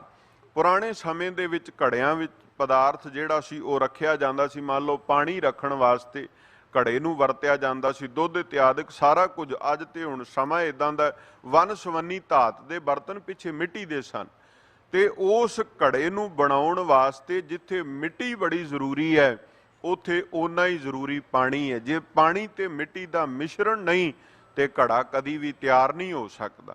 ਸਾਹਿਬ ਆਖਿਆ ਜਿਵੇਂ ਪਾਣੀ ਦੇ ਸਦਕਾ ਹੀ ਘੜੇ ਦੀ ਹੋਂਦ ਹੈ ਤੇ ਉਸੇ ਹੋਂਦ ਬਣ ਚੁੱਕੇ ਘੜੇ ਵਿੱਚ ਦੁਬਾਰਾ ਪਾਣੀ ਨੂੰ ਪਾ ਕੇ ਸੰਭਾਲ ਕੇ ਰੱਖੀਦਾ। ਸਾਹਿਬ ਆਖਿਆ ਇਸੇ ਤਰ੍ਹਾਂ ਗਿਆਨ ਕਾ ਬੱਧਾ ਮਨ ਰਹੇ, ਇਹ ਮਨ ਵੀ ਗੁਰ ਸ਼ਬਦ ਦੇ ਰਾਹੀਂ ਹੀ ਟਿਕੇਗਾ, ਪਰ ਗੁਰ ਸ਼ਬਦ ਦੀ ਪ੍ਰਾਪਤੀ ਗੁਰ ਬਿਨ ਗਿਆਨ ਨਾ ਹੋਏ। ਗੁਰੂ ਦੇ ਬਿਨਾ ਇਹ ਗਿਆਨ, ਇਹ ਪ੍ਰਾਪਤੀ ਹੋਣੀ ਵੀ ਕਦਾਚਿਤ ਨਹੀਂ। ਹੁਣ ਜਦੋਂ ਭਾਈ ਟੇਸੇ ਨੂੰ ਇਸ ਗੱਲ ਦਾ ਗਿਆਨ ਹੋਇਆ ਕਿ ਮਹਾਰਾਜ ਨੇ ਤੇ ਮੇਰੇ ਮਨ ਦੇ ਵਾਸਤੇ ਇਹ ਬੋਲ ਕਹੇ ਨੇ, ਮਨ ਵਿੱਚ ਵਿਚਾਰਦਾ ਵੀ ਇਹਦਾ ਮਤਲਬ ਅਜੇ ਮਨ ਤਿਆਰ ਨਹੀਂ ਹੈ, ਅਜੇ ਸ਼ਬਦ ਨਾਲ ਜੁੜਿਆ ਨਹੀਂ ਗਿਆ, ਹੋਰ ਕਮਾਈ ਕਰਨੀ ਸ਼ੁਰੂ ਕਰ ਦਿੱਤੀ। ਜਦੋਂ ਸਮਾਂ ਪਾ ਕੇ ਰੰਗ ਲੱਗਾ, ਸ਼ਬਦ ਦੀ ਸਮਝ ਆਈ ਤੇ ਸੱਚੇ ਪਾਤਸ਼ਾਹ ਮਹਾਰਾਜ ਜੀ ਦੇ ਹਜ਼ੂਰ ਫਿਰ ਹਾਜ਼ਰ ਹੋਇਆ ਤੇ ਗਰੀਬ ਨਿਵਾਜ ਸੱਚੇ ਪਾਤਸ਼ਾਹ ਨੇ ਇੱਕ ਬਚਨ ਆਖਿਆ। ਆਖਣ ਲੱਗੇ ਭਾਈ ਟੇਸਾ ਜੀ ਜਾਓ, ਇੱਕ ਘੜੀ ਵਾਸਤੇ ਇਕਾਂਤ ਵਿੱਚ ਬਹਿ ਕੇ ਆਓ, ਚੁੱਪ ਕਰਕੇ ਬਹਿਣਾ। ਫਿਰ ਦੁਬਾਰਾ ਗੁਰੂ ਦਾ ਹੁਕਮ ਮੰਨਿਆ, ਇਕਾਂਤ ਵਿੱਚ ਬੈਠਣ ਵਾਸਤੇ ਚਲੇ ਗਏ। ਜਿੱਥੇ ਬੈਠੇ ਵਾਤਾਵਰਨ ਸ਼ਾਂਤ ਹੈ, ਕੋਈ ਕਿਸੇ ਤਰ੍ਹਾਂ ਦਾ ਕੋਈ ਆਵਾਜ਼, ਕੋਈ ਰੌਲਾ ਨਹੀਂ ਹੈ। ਜ਼ੁਬਾਨ ਤੋਂ ਚੁੱਪ ਕਰਕੇ ਬਹਿ ਗਏ। ਹੁਣ ਪਰ ਜਦੋਂ ਜ਼ੁਬਾਨ ਚੁੱਪ ਹੈ ਤੇ ਮਨ ਦੇ ਵਿੱਚ ਵਿਚਾਰਾਂ ਚੱਲ ਪਈਆਂ। ਮਹਾਰਾਜ ਨੇ ਕਿਹਾ ਸੀ ਚੁੱਪ ਕਰਕੇ ਬਹਿਣਾ ਹੈ, ਹੁਣ ਮਨ ਵਿੱਚ ਵਿਚਾਰ ਚੱਲੀ, ਕਦੀ ਕੋਈ ਸੱਜਣ ਚੇਤੇ ਆਵੇ, ਕੋਈ ਦੁਸ਼ਮਣ ਚੇਤੇ ਆਵੇ, ਕਦੀ ਕਿਰਤ ਚੇਤੇ ਆਵੇ, ਕਦੀ ਸੰਬੰਧੀ ਚੇਤੇ ਆਉਣ। ਫੇਰ ਮਨ ਦੇ ਵਿੱਚ ਆਵਾਜ਼ਾਰੀ ਪੈਦਾ ਹੋ ਗਈ ਵੀ ਇਹ ਕੀ ਬਣਿਆ। ਮਹਾਰਾਜ ਨੇ ਆਖਿਆ ਸੀ ਚੁੱਪ ਕਰਕੇ ਬਹਿਣਾ, ਇੱਥੇ ਤੇ ਬਹੁਤ ਸਾਰੇ ਖਿਆਲਾਂ ਦਾ ਦਰਿਆ ਵਗਦਾ ਪਿਆ, ਇਹ ਤੇ ਇੰਨੀ ਤੇਜ਼ੀ ਫੜੀ ਹੋਈ ਹੈ ਇਸ ਮਨ ਨੇ ਕਿ ਇਸ ਮਨ ਨੂੰ ਮੈਂ ਡਕਾ ਲਾ ਹੀ ਕੋਈ ਨਹੀਂ ਸਕਦਾ। ਸਤਿਗੁਰੂ ਸੱਚੇ ਪਾਤਸ਼ਾਹ ਮਹਾਰਾਜ ਗਰੀਬ ਨਿਵਾਜ ਨੇ ਕਿਰਪਾ ਕੀਤੀ। ਭਾਈ ਢੇਸੇ ਨੇ ਮਨ ਨੂੰ ਟਿਕਾਉਣ ਦਾ ਯਤਨ ਕੀਤਾ ਤੇ ਜਦੋਂ ਮਨ ਨੂੰ ਟਿਕਾਉਣ ਦੀ ਗੱਲ ਆਈ, ਖਿਆਲ ਆਇਆ ਵੀ ਸਤਿਗੁਰਾਂ ਨੇ ਇੱਕ ਬਚਨ ਆਖਿਆ ਸੀ ਕਿ ਇਹ ਮਨ ਕੇਵਲ ਤਾਂ ਕੇਵਲ ਗੁਰੂ ਕੇ ਸ਼ਬਦ ਦੁਆਰਾ ਟਿਕ ਸਕਦਾ ਹੈ, ਸ਼ਬਦ ਤੋਂ ਬਿਨਾਂ ਇਸ ਮਨ ਦਾ ਟਿਕਣਾ ਅਸੰਭਵ ਹੈ। ਜੇ ਕੋਈ ਕਹੇ ਨਾ ਵੀ ਆਪਣੇ ਯਤਨ ਕਰਕੇ ਮੈਂ ਮਨ ਨੂੰ ਟੇਕ ਲਿਆ, ਨਹੀਂ ਭਾਈ, ਮਨ ਆਪਣੇ ਯਤਨ ਨਾਲ ਨਹੀਂ ਟਿਕਦਾ।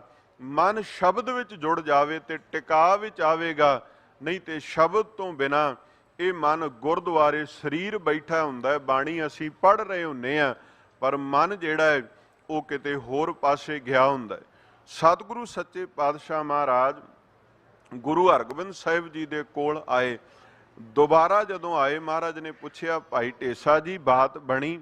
ਕਹਿਣ ਲੱਗਾ, ਸਤਿਗੁਰੂ ਤੁਸਾਂ ਚੁੱਪ ਕਰਕੇ ਬੈਠਣ ਲਈ ਆਖਿਆ ਸੀ, ਪਰ ਜਦੋਂ ਚੁੱਪ ਕਰਕੇ ਬੈਠਾ, ਜ਼ੁਬਾਨ ਚੁੱਪ ਕਰ ਗਈ ਹੈ, ਪਰ ਮਨ ਨੇ ਦੌੜ ਲਾਉਣੀ ਸ਼ੁਰੂ ਕਰ ਦਿੱਤੀ। ਤੇ ਮਹਾਰਾਜ ਆਖਣ ਲੱਗੇ, ਫਿਰ ਕੀ ਕੀਤਾ? ਸਾਹਿਬ ਆਖਣ ਲੱਗੇ, ਫਿਰ ਭਾਈ ਢੇਸਾ ਜੀ ਕਹਿਣ ਲੱਗੇ, ਸਾਹਿਬ ਜੀ ਫਿਰ ਮੈਂ ਤੁਹਾਡੀ ਦਿੱਤੀ ਹੋਈ ਸਿੱਖਿਆ ਦੇ ਸਦਕਾ ਮਨ ਨੂੰ ਸ਼ਬਦ ਵਾਲੇ ਪਾਸੇ ਜੋੜ ਲਿਆ। ਜਦੋਂ ਮਨ ਸ਼ਬਦ ਵਿੱਚ ਜੁੜਿਆ, ਇਹ ਵੀ ਪਤਾ ਲੱਗ ਗਿਆ ਵੀ ਨਿਰੰਕਾਰ ਅਕਾਲ ਪੁਰਖ ਵਾਹਿਗੁਰੂ ਜੀ ਦੀ ਹੋਂਦ ਸਦੀਵ ਹੈ, ਉਹ ਕਣ ਕਣ ਵਿੱਚ ਰਮਿਆ ਹੋਇਆ ਹੈ। ਤੇ ਇਹ ਵੀ ਸਮਝ ਆ ਗਈ ਹੈ ਵੀ ਸ਼ਬਦ ਤੋਂ ਬਿਨਾਂ ਇਸ ਜੀਵਨ ਦਾ ਭਲਾ ਕੋਈ ਨਹੀਂ। ਇਸ ਮਨ ਨੂੰ ਜੇ ਟਿਕਾਉਣਾ ਹੈ ਤੇ ਸ਼ਬਦ ਦਾ ਆਸਰਾ ਲੈਣਾ ਹੀ ਪਵੇਗਾ। ਹੁਣ ਆਪਾਂ ਇਹ ਵਚਨ ਸਤਿਗੁਰੂ ਨੇ ਸਾਡੇ ਪਰਥਾਏ ਸਾਨੂੰ ਸਮਝਾਉਣ ਦੀ ਖਾਤਰ ਕਿਹਾ, ਭਲਿਆ ਗੁਰ ਕੈ ਸ਼ਬਦ ਬਣਾਵੋ ਇਹ ਮਨ। ਇਸ ਮਨ ਨੂੰ ਗੁਰੂ ਸ਼ਬਦ ਨਾਲ ਜੋੜ ਲਈਏ। ਜੋ ਪਿੱਛੇ ਹੈ ਅਸੀਂ ਇਹਦੇ ਵਿੱਚ ਕੋਈ ਨਹੀਂ, ਇੱਕ ਦੂਜੇ ਦੇ ਬਾਰੇ ਨਹੀਂ ਜਾਣਦੇ ਵੀ ਸਾਡੀ ਮਾਨਸਿਕ ਅਵਸਥਾ ਕੀ ਹੈ। ਸੰਗਤ ਰੂਪ ਵਿੱਚ ਬੈਠੇ ਆ, ਸੰਗਤ ਵਿੱਚ ਬੜੀਆਂ ਬੜੀਆਂ ਬਖਸ਼ੀਆਂ ਰੂਹਾਂ ਬੈਠੀਆਂ ਹੁੰਦੀਆਂ ਨੇ, ਇਹਦੇ ਵਿੱਚ ਕੋਈ ਸ਼ੱਕ ਨਹੀਂ। ਔਰ ਕਿਸੇ ਇੱਕ ਨਾਮ ਜਪਣ ਵਾਲੇ ਦੇ ਕਰਕੇ ਹੋ ਸਕਦਾ ਪਤਾ ਨਹੀਂ ਕਿੰਨਿਆਂ ਦਾ ਅਣਗਿਣਤਾਂ ਦਾ ਹੀ ਭਲਾ ਹੋ ਜਾਵੇ। ਪਰ ਇਹ ਭਾਵਨਾ, ਇਹ ਬਿਰਤੀ ਲੈ ਕੇ ਆਈਏ, ਜਦੋਂ ਵੀ ਗੁਰੂ ਦਰਬਾਰ ਵਿੱਚ ਆਉਣਾ ਹੈ ਨਾ ਭਾਈ, ਅਸੀਂ ਗੁਰੂ ਕੇ ਸ਼ਬਦ ਵਿੱਚ ਜਿਹੜਾ ਆਪਣੀ ਸੁਰਤ ਨੂੰ ਜੋੜਨਾ ਹੈ। ਇਹ ਗੱਲ ਕਿਉਂ ਕਹੀ ਜਾਂਦੀ ਹੈ ਵੀ ਸਿੱਖ ਨੇ ਸੁਰਤ ਦਾ ਨਾਤਾ ਸ਼ਬਦ ਨਾਲ ਰੱਖਣਾ ਹੈ? ਕਿਉਂਕਿ ਜਿੰਨਾ ਚਿਰ ਸਿੱਖ ਦਾ ਸੁਰਤ ਕਰਕੇ ਸ਼ਬਦ ਨਾਲ ਨਾਤਾ ਨਹੀਂ ਬਣਦਾ, ਉਹਨਾਂ ਚਿਰ ਸਿੱਖ ਨੂੰ ਬਾਣੀ ਵਿੱਚੋਂ ਵੀ ਰਸ ਨਹੀਂ ਆਵੇਗਾ। ਮਾਫ ਕਰਨਾ, ਆਪਾਂ ਬਾਣੀ ਪੜ੍ਹਦੇ ਜ਼ਰੂਰ ਹਾਂ, ਆਪਾਂ ਬਾਣੀ ਕੀਰਤਨ ਕਥਾ ਸਾਰਾ ਕੁਝ ਸੁਣਦੇ ਹਾਂ, ਪਰ ਆਮ ਕਰਕੇ ਇਹ ਬੋਲ ਵੀ ਸਾਡੇ ਹੀ ਹੁੰਦੇ ਨੇ ਕਿ ਜਪਜੀ ਸਾਹਿਬ ਪੜ੍ਹਨਾ ਸ਼ੁਰੂ ਕੀਤਾ ਸੀ, ਆਪਾਂ ਤੇ ਝੱਟ ਹੀ ਸਮਾਪਤ ਕਰ ਲਿਆ, ਸਾਨੂੰ ਤੇ ਪਤਾ ਨਹੀਂ ਲੱਗਾ ਸੁਖਮਨੀ ਸਾਹਿਬ ਕਿਹੜੇ ਵੇਲੇ ਹੋ ਗਿਆ। ਉਹਦਾ ਕਾਰਨ, ਜੇ ਤੇ ਤੁਹਾਡੀ ਆਤਮਿਕ ਅਵਸਥਾ ਹੈ ਬੜੀ ਪਹੁੰਚੀ ਹੋਈ, ਫਿਰ ਤਾਂ ਬਾਤ ਹੈ ਵੱਖਰੀ। ਪਰ ਜੇ ਹੱਥ ਵਿੱਚ ਪੋਥੀ ਫੜ ਕੇ, ਗੁਟਕਾ ਸਾਹਿਬ ਫੜ ਕੇ ਕੇਵਲ ਜ਼ੁਬਾਨ ਬੋਲਦੀ ਪਈ ਹੈ ਤੇ ਮਨ ਕਿਸੇ ਹੋਰ ਪਾਸੇ ਲੱਗਾ ਹੈ, ਫਿਰ ਸੱਚਮੁੱਚ ਹੀ ਪਤਾ ਨਹੀਂ ਲੱਗਣਾ ਵੀ ਬਾਣੀ ਪੜ੍ਹੀ ਕਦੋਂ ਗਈ। ਸਾਹਿਬ ਗੁਰੂ ਗ੍ਰੰਥ ਸਾਹਿਬ ਸੱਚੇ ਪਾਤਸ਼ਾਹ ਮਹਾਰਾਜ ਜੀ ਨੇ ਸਾਨੂੰ ਇਹ ਬੜਾ ਪਿਆਰਾ ਸੁਨੇਹਾ ਦਿੱਤਾ ਹੈ। ਬਾਣੀ ਵਿੱਚ ਬੋਲ ਆਉਂਦੇ ਨੇ, ਪ੍ਰਭ ਕੀ ਉਸਤਤ ਕਰੋ ਸੰਤ ਮੀਤ, ਸਾਵਧਾਨ ਏਕਾਗਰ ਚੀਤ। ਇਕਾਗਰਤਾ ਦੇ ਨਾਲ, ਬੜੇ ਪਿਆਰ ਦੇ ਨਾਲ ਅਸੀਂ ਜਦੋਂ ਸੰਸਾਰੀ ਕਿਰਤਕਾਰ ਕਰਦੇ ਹਾਂ ਨਾ, ਤੇ ਅਸੀਂ ਬੜਾ ਧਿਆਨ ਰੱਖਦੇ। ਇੱਕ ਕਾਰੋਬਾਰੀ ਬੰਦਾ ਆਪਣੀ ਇਨਵੈਸਟਮੈਂਟ ਕਰਨ ਲੱਗਿਆ 100 ਚੀਜ਼ਾਂ ਸੋਚਦਾ ਹੈ ਵੀ ਜਿੱਥੇ ਪੈਸਾ ਲਾ ਰਿਹਾ ਹੈ ਉਥੋਂ ਮੈਨੂੰ ਪ੍ਰੋਫਿਟ ਕਿੰਨਾ ਹੋਵੇਗਾ, ਲਾਭ ਕਿੰਨਾ ਹੋਵੇਗਾ, ਕਿੰਨੇ ਚਿਰ ਵਿੱਚ ਕਿੰਨੀ ਕਮਾਈ ਵੱਧ ਕਰ ਸਕਦਾ। ਤੇ ਜਦੋਂ ਬਾਣੀ ਪੜ੍ਹਨ ਦੀ ਗੱਲ ਆਵੇ, ਜਦੋਂ ਸਤਿਗੁਰੂ ਦੇ ਦਰਬਾਰ ਵਿੱਚ ਆਉਣ ਦੀ ਗੱਲ ਆਵੇ, ਉਦੋਂ ਅਸੀਂ ਕਾਹਲ ਕਿਉਂ ਕਰ ਜਾਂਦੇ? ਉਦੋਂ ਵੀ ਪਿਆਰ ਵਿਖਾਈਏ ਨਾ, ਉਦੋਂ ਵੀ ਸਨੇਹ ਤੇ ਮੁਹੱਬਤ ਉਹ ਵਿਖਾਈਏ ਜਿਹੜੀ ਸਾਰੇ ਸੰਸਾਰ ਦੇ ਪਦਾਰਥਾਂ ਤੋਂ, ਰਿਸ਼ਤੇਦਾਰਾਂ ਤੋਂ ਉੱਪਰਲੀ ਸਿਖਰ ਦੀ ਹੋਵੇ, ਉਤਲੇ ਲੈਵਲ ਦੀ ਹੋਵੇ। ਕਿਉਂਕਿ ਇੱਥੇ ਦਾ ਵਿਖਾਇਆ ਹੋਇਆ ਸਨੇਹ ਤੁਹਾਨੂੰ ਲੋਕ ਤੇ ਪਰਲੋਕ ਦੋਹੀਂ ਜਹਾਨੀ ਸੁਖਾਲਾ ਕਰ ਸਕਦਾ ਹੈ। ਸੱਚੇ ਪਾਤਸ਼ਾਹ ਮਹਾਰਾਜ ਜੀ ਨੇ ਕਿਰਪਾ ਕੀਤੀ ਤਾਂ ਅੱਗੇ ਵਚਨ ਕੀਤਾ, ਗੁਰ ਕਾ ਦਰਸ਼ਨ ਸੰਚੋ ਹਰ ਧਨ। ਪਹਿਲਾ ਵਚਨ ਇਹ ਕਿ ਅਸੀਂ ਸ਼ਬਦ ਦੇ ਨਾਲ ਇਸ ਮਨ ਦੀ ਘਾੜਤ ਨੂੰ ਘੜਨਾ ਹੈ। ਸ੍ਰੇਸ਼ਟ ਘਾੜਤ ਸ਼ਬਦ ਦੁਆਰਾ ਘੜੀ ਜਾਵੇਗੀ। ਤੇ ਦੂਸਰੀ ਪੰਕਤੀ ਵਿੱਚ ਕਿਰਪਾ ਕੀਤੀ, ਗੁਰ ਕਾ ਦਰਸ਼ਨ ਸੰਚੋ ਹਰ ਤਨ। ਹੁਣ ਗੁਰੂ ਸ਼ਬਦ ਦੇ ਵਿੱਚੋਂ ਗੁਰੂ ਦੇ ਦੀਦਾਰ ਦਰਸ਼ਨ ਕਰਨੇ ਨੇ ਤੇ ਨਾਮ ਧਨ ਨੂੰ ਇਕੱਠਿਆਂ ਕਰਨਾ। ਨਾਮ ਧਨ ਇਕੱਠਿਆਂ ਕਰਨਾ ਸਿੱਖ ਨੇ। ਦੋ ਤਰ੍ਹਾਂ ਦਾ ਧਨ ਹੈ, ਇੱਕ ਨੂੰ ਕੱਚਾ ਧਨ ਕਿਹਾ ਗਿਆ, ਇੱਕ ਨੂੰ ਸੱਚਾ ਧਨ ਕਿਹਾ ਗਿਆ। ਕੱਚੇ ਧਨ ਦੀ ਪ੍ਰਥਾਏ ਆਪਾਂ ਕਿੰਨੀਆਂ ਉਦਾਹਰਣਾਂ ਦੇ ਸਕਦੇ ਹਾਂ। ਕੱਚੇ ਧਨ ਤੋਂ ਭਾਵ ਹੈ ਕਿ ਜੋ ਅਸੀਂ ਸੰਸਾਰਿਕ ਤੌਰ ਦੇ ਉੱਤੇ ਕਿਰਤਕਾਰ ਕਰਕੇ 4 ਛਿੱਲੜਾਂ ਕਮਾ ਲਈਆਂ, ਉਹ ਸਾਥ ਦੇਣ ਵਾਲਾ ਨਹੀਂ, ਉਹ ਕੱਚਾ ਹੈ। ਉਹਦਾ ਸਾਥ ਤੁਸੀਂ ਸदैव ਨਹੀਂ ਮਾਣ ਸਕਦੇ। ਪਰ ਇਹਦਾ ਭਾਵ ਇਹ ਵੀ ਨਹੀਂ ਹੈ ਵੀ ਸਿੱਖ ਨੇ ਉਪਰਾਮ ਹੋ ਕੇ ਜਾਂ ਉਦਾਸ ਹੋ ਕੇ ਇਸ ਧਨ ਦੇ ਨਾਲੋਂ ਆਪਣਾ ਨਾਤਾ ਤੋੜ ਲੈਣਾ। ਨਹੀਂ ਭਾਈ, ਸਿੱਖ ਨੂੰ ਤੇ ਪਹਿਲਾ ਉਪਦੇਸ਼ ਹੀ ਕਿਰਤ ਦਾ ਪ੍ਰਾਪਤ ਹੋਇਆ ਹੈ, ਤੇ ਜਿਹੜਾ ਕਿਰਤ ਕਰੇਗਾ, ਮਿਹਨਤ ਮਸ਼ੱਕਤ ਕਰੇਗਾ, ਉਹਨੂੰ ਧਨ ਤਾਂ ਜ਼ਰੂਰ ਪ੍ਰਾਪਤ ਹੋਵੇਗਾ ਨਾ। ਅਸਲ ਦੇ ਵਿੱਚ ਇਹ ਹੈ ਕਿ ਆਪਣੀ ਬਿਰਤੀ ਦੇ ਵਿੱਚ ਇਸ ਗੱਲ ਨੂੰ, ਵਿਚਾਰ ਨੂੰ ਨਹੀਂ ਲਿਆਉਣਾ ਕਿ ਇਸ ਧਨ ਦੇ ਨਾਲ ਹੀ ਦੋਈ ਜਹਾਨੀ ਭਲਾ ਹੋਣਾ। ਮਹਾਰਾਜ ਕਹਿੰਦੇ ਨੇ ਇਹ ਜਿਹੜਾ ਇਦਾਂ ਦੀ ਬਿਰਤੀ ਲੈ ਆਵੇ ਨਾ ਵੀ ਕੇਵਲ ਦੁਨਿਆਵੀ ਧਨ ਹੀ ਸ੍ਰੇਸ਼ਟ ਹੈ, ਉਹਨੂੰ ਸਤਿਗੁਰੂ ਨੇ ਆਖਿਆ ਕਾਚਾ ਧਨ ਸੰਚੈ ਮੂਰਖ ਗਾਵਾਰ। ਇੱਕ ਪਾਸੇ ਇੱਕ ਪਾਸੜ ਧਨ ਨੂੰ, ਕੇਵਲ ਦੁਨਿਆਵੀ ਧਨ ਵਿਆਜਣ ਵਾਲੇ ਨੂੰ ਮਹਾਰਾਜ ਜੀ ਨੇ ਮੂਰਖ ਕਹਿ ਕੇ, ਅਕਲ ਤੋਂ ਹੀਣਾ ਕਹਿ ਕੇ ਸੰਬੋਧਨ ਕੀਤਾ। ਔਰ ਸੱਚੇ ਪਾਤਸ਼ਾਹ ਮਹਾਰਾਜ ਕਹਿੰਦੇ ਨੇ ਇਸ ਧਨ ਦੀ ਪਤਾ ਕੀ ਊਣਤਾਈ ਹੈ। ਵਿਖਿਆ ਕਹਿ ਧਨ ਸਦਾ ਦੁੱਖ ਹੋਏ, ਨਾ ਸਾਥ ਜਾਏ ਨਾ ਪ੍ਰਾਪਤ ਹੋਏ। ਇਹ ਧਨ ਜਿਹੜਾ ਝੂਠ ਹੈ, ਜਿਹਨੇ ਸदैव ਸਾਥ ਨਹੀਂ ਨਿਭਾਉਣਾ, ਇਹ ਨਾ ਤੇ ਸਦਾ ਕੋਲ ਟਿਕਦਾ ਹੈ ਤੇ ਨਾ ਫਿਰ ਆਤਮਾ ਦਾ ਸਾਥੀ ਬਣ ਕੇ ਵਿਚਰਦਾ। ਤੇ ਫਿਰ ਮਨ ਦੇ ਵਿੱਚ ਆਵੇਗਾ ਮਹਾਰਾਜ ਸੱਚਾ ਧਨ ਕਿਹੜਾ? ਤਾਂ ਸਾਹਿਬ ਸੱਚੇ ਪਾਤਸ਼ਾਹ ਆਖਦੇ ਨੇ ਸੱਚਾ ਧਨ ਹੈ ਗੁਰੂ ਕੇ ਬਚਨਾਂ ਦਾ, ਗੁਰੂ ਦੇ ਸ਼ਬਦ ਦਾ, ਗੁਰੂ ਦੇ ਦੀਦਾਰ ਵਿੱਚੋਂ ਪ੍ਰਾਪਤ ਹੋਈ ਬਰਕਤ ਦਾ ਧਨ ਹੈ ਸੱਚਾ। ਮਹਾਰਾਜ ਉਹਦੀ ਉਦਾਹਰਣ ਤਾਂ ਸਾਹਿਬ ਆਖਿਆ ਗੁਰ ਕਾ ਬਚਨ ਬਸੈ ਜੀ ਨਾਲੇ, ਜਲ ਨਹੀਂ ਡੂਬੈ ਤਸਕਰ ਨਹੀਂ ਲੇਵੈ, ਪਾਹੇ ਨਾ ਸਾਕੇ ਜਾਲੇ। ਇਨਸਾਨ ਸੰਸਾਰ ਤੇ ਕਿਰਤਕਾਰ ਕਰਦਾ ਹੈ, ਕਮਾਈ ਕਰਦਾ ਹੈ, ਬਹੁਤ ਧਨ ਕਮਾ ਲੈਂਦਾ ਹੈ, ਪਰ ਜਦੋਂ ਸਰੀਰ ਤੇ ਆਤਮਾ ਦਾ ਵਿਛੋੜਾ ਪੈਂਦਾ ਹੈ, ਜਦੋਂ ਸੰਸਾਰ ਤੋਂ ਪ੍ਰਾਣੀ ਚਲਿਆ ਜਾਂਦਾ ਹੈ, ਕੋਈ ਵੇਖਿਆ ਇਦਾਂ ਦਾ ਵੀ ਜਿਹਦੇ ਨਾਲ ਉਹਦੇ ਪਰਿਵਾਰ ਨੇ ਉਹਦੇ ਧਨ ਨੂੰ ਵੀ ਅਗਨੀ ਦਿੱਤੀ ਹੋਵੇ? ਨਹੀਂ। ਸਾਹਿਬ ਦੀ ਬਾਣੀ ਆਖਿਆ ਖਸਮ ਮਰੇ ਤੋਂ ਨਾਰ ਨਾ ਰੋਵੈ, ਉਸ ਰਖਵਾਰਾ ਔਰੋ ਹੋਵੇ। ਇਹ ਨਾਮ ਧਨ ਜਿਹੜਾ ਸੰਸਾਰੀ ਧਨ ਹੈ, ਇਹ ਸਾਂਭਣ ਵਾਲੇ ਬਹੁਤ ਨੇ, ਬਥੇਰੇ ਨੇ, ਇਹਦੇ ਤੇ ਹੱਕ ਕੋਈ ਦੂਜਾ ਧੀਆਂ ਪੁੱਤਰ ਪਤਨੀ ਜਤਾ ਸਕਦੇ ਨੇ। ਪਰ ਜਦੋਂ ਨਾਮ ਦੀ ਗੱਲ ਆਵੇਗੀ, ਨਾਮ ਧਨ ਦੀ, ਸਾਹਿਬ ਆਖਿਆ ਉਹਦੀ ਵਡਿਆਈ ਇਹ ਹੈ ਕਿ ਇਹ ਨਾਮ ਧਨ ਆਤਮਾ ਦਾ ਸਾਥੀ ਹੋ ਕੇ ਚੱਲਦਾ। ਇਹ ਜਿਨ ਕਮਾਇਆ ਹੈ ਉਹਦੇ ਨਾਲ ਚੱਲੇਗਾ। ਤਾਂ ਹੀ ਸਾਹਿਬ ਆਖਿਆ ਨਾ ਗੁਰ ਕਾ ਬਚਨ ਬਸੈ ਜੀ ਨਾਲੇ, ਜਿੰਦ ਨਾਲ, ਆਤਮਾ ਦੇ ਨਾਲ ਗੁਰੂ ਕੇ ਬਚਨਾਂ ਰੂਪੀ ਕਮਾਇਆ ਹੋਇਆ ਧਨ ਵਸਦਾ ਹੈ। ਫਿਰ ਅੱਗੇ ਉਦਾਹਰਣ ਵੀ ਦਿੱਤੀ ਹੈ, ਜਲ ਨਹੀਂ ਡੂਬੇ। ਜਲ ਪਾਣੀ ਦੇ ਵਿੱਚ ਸਰੀਰ ਡੁੱਬਦੇ ਨੇ, ਪਾਣੀ ਦੇ ਵਿੱਚ ਵੱਡੇ ਵੱਡੇ ਰੁੱਖ ਡੁੱਬ ਜਾਂਦੇ ਨੇ, ਵੱਡੇ ਵੱਡੇ ਪਹਾੜਾਂ ਦੇ ਉੱਤੋਂ ਦੀ ਪਾਣੀ ਫਿਰ ਸਕਦਾ ਹੈ। ਪਰ ਨਾਮ ਧਨ ਕਮਾਇਆ ਹੋਵੇ ਜਿੰਦ ਨੇ, ਆਤਮਾ ਨੇ, ਉਹਨੂੰ ਪਾਣੀ ਨਹੀਂ ਡੋਬ ਸਕਦਾ। ਜਲ ਨਹੀਂ ਡੂਬੇ ਤਸਕਰ ਨਹੀਂ ਲੇਵੈ। ਤਸਕਰ ਕਹਿੰਦੇ ਨੇ ਚੋਰ ਨੂੰ। ਚੋਰ ਆਵੇਗਾ, ਉਹ ਤੁਹਾਡੇ ਲਾਕਰ ਵਿੱਚ ਪਏ ਹੋਏ, ਤੁਹਾਡੀ ਅਲਮਾਰੀ ਵਿੱਚ ਪਏ ਹੋਏ ਕਿਸੇ ਧਨ ਨੂੰ, ਕਿਸੇ ਗਹਿਣੇ ਨੂੰ, ਸੋਨੇ ਨੂੰ ਚੁਰਾਏਗਾ। ਪਰ ਤੁਹਾਡੇ ਹਿਰਦੇ ਵਿੱਚ ਜਿਹੜਾ ਗਹਿਣਿਆਂ ਤੋਂ ਕੀਮਤੀ, ਲਾਲਾਂ ਤੋਂ, ਰਤਨਾਂ ਤੋਂ ਕੀਮਤੀ ਨਾਮ ਪਿਆ, ਉਹ ਤੇ ਨਹੀਂ ਨਾ ਚੁਰਾ ਸਕਦਾ। ਬਾਣੀ ਵਿੱਚ ਸਾਹਿਬ ਆਖਿਆ ਮਾਣਕ ਮੋਤੀ ਨਾਮ ਪ੍ਰਭ ਉਹਨੂੰ ਲੱਗੈ ਨਾਹੀ ਸੰਨ। ਜਿਹੜਾ ਨਾਮ ਮਾਣਕਾਂ ਤੋਂ ਮਹਿੰਗਾ, ਮੋਤੀਆਂ ਤੋਂ ਮਹਿੰਗਾ, ਉਹਨੂੰ ਕੋਈ ਸੰਨ ਭਾਵ, ਉਹਨੂੰ ਕੋਈ ਚੋਰੀ ਨਹੀਂ ਕਰ ਸਕਦਾ, ਉਹਨੂੰ ਕੋਈ ਸੰਨ ਨਹੀਂ ਲੱਗਦੀ। ਤੇ ਤੀਜੀ ਉਦਾਹਰਣ ਦਿੱਤੀ ਭਾਏ ਨਾ ਸਾਕੇ ਜਾਲੇ। ਭਾਏ ਕਹਿੰਦੇ ਨੇ ਅੱਗ ਨੂੰ। ਹੁਣ ਸਰੀਰ ਦੀ ਵਿਧੀ ਇਹ ਹੈ ਕਿ ਆਪੋ ਆਪਣੀ ਮਰਿਆਦਾ ਦੇ ਅਨੁਸਾਰ ਆਪਾਂ ਜਿਵੇਂ ਸਰੀਰ ਨੂੰ ਜਿਹੜਾ ਹੈ ਉਹ ਚਿਖਾ ਤੇ ਰੱਖ ਕੇ ਅਗਨੀ ਦੇ ਦਈਦੀ ਹੈ ਮ੍ਰਿਤਕ ਦੇ ਸਰੀਰ ਨੂੰ, ਉਹਦਾ ਸਰੀਰ ਹੀ ਸੜਦਾ ਹੈ ਨਾ। ਜੇ ਉਸ ਸਰੀਰ ਨੇ ਆਪਣੀ ਜ਼ਿੰਦਗੀ ਵਿੱਚ ਵਿਚਰਦਿਆਂ ਹੋਇਆਂ ਨਾਮ ਜਪਿਆ ਹੋਵੇਗਾ, ਉਹ ਨਾਮ ਤੇ ਨਾਲ ਸੜ ਕੇ ਸਵਾਹ ਨਹੀਂ ਨਾ ਹੋਣ ਲੱਗਾ, ਬਿਲਕੁਲ ਨਹੀਂ, ਕਦੇ ਵੀ ਨਹੀਂ ਹੋਵੇਗਾ। ਸਾਹਿਬ ਆਖਿਆ ਨਾਮ ਦੀ ਬਰਕਤ ਵਡਿਆਈ ਹੀ ਇਸ ਪ੍ਰਕਾਰ ਦੀ ਹੈ ਕਿ ਇਸ ਨਾਮ ਦੇ ਕਰਕੇ ਜੀਵਨ ਸदैव ਕਾਲ ਵਾਸਤੇ ਅਮਰ ਹੋ ਜਾਂਦਾ ਹੈ। ਆਪਾਂ ਰੋਜ਼ ਅਰਦਾਸ ਕਰਦੇ ਹਾਂ, ਰੋਜ਼ ਅਰਦਾਸ ਦੇ ਵਿੱਚ ਨਾਮ ਜਪਣ ਵਾਲਿਆਂ ਨੂੰ ਯਾਦ ਕੀਤਾ ਜਾਂਦਾ ਹੈ। ਰੋਜ਼ਾਨਾ ਅਰਦਾਸ ਦੇ ਵਿੱਚ ਬੰਦਗੀ ਭਗਤੀ ਵਾਲਿਆਂ ਨੂੰ ਯਾਦ ਕੀਤਾ ਜਾਂਦਾ ਹੈ। ਔਰ ਇਹ ਅਰਦਾਸ ਕਦੇ ਪੁਰਾਣੀ ਨਹੀਂ ਹੋਵੇਗੀ, ਉਹ ਨਾਮ ਜਪਣ ਵਾਲਿਆਂ ਦੀ ਯਾਦ ਕਦੇ ਵੀ ਧੁੰਦਲੀ ਨਹੀਂ ਹੋਵੇਗੀ, ਕਿਉਂਕਿ ਯਾਦ ਉਹਨਾਂ ਦੀ ਖਤਮ ਹੁੰਦੀ ਹੈ ਜਿਨ੍ਹਾਂ ਨੇ ਕੁਝ ਕਮਾਇਆ ਨਹੀਂ, ਵਿਆਜਿਆ ਨਹੀਂ ਆਤਮਿਕ ਤੌਰ ਤੇ।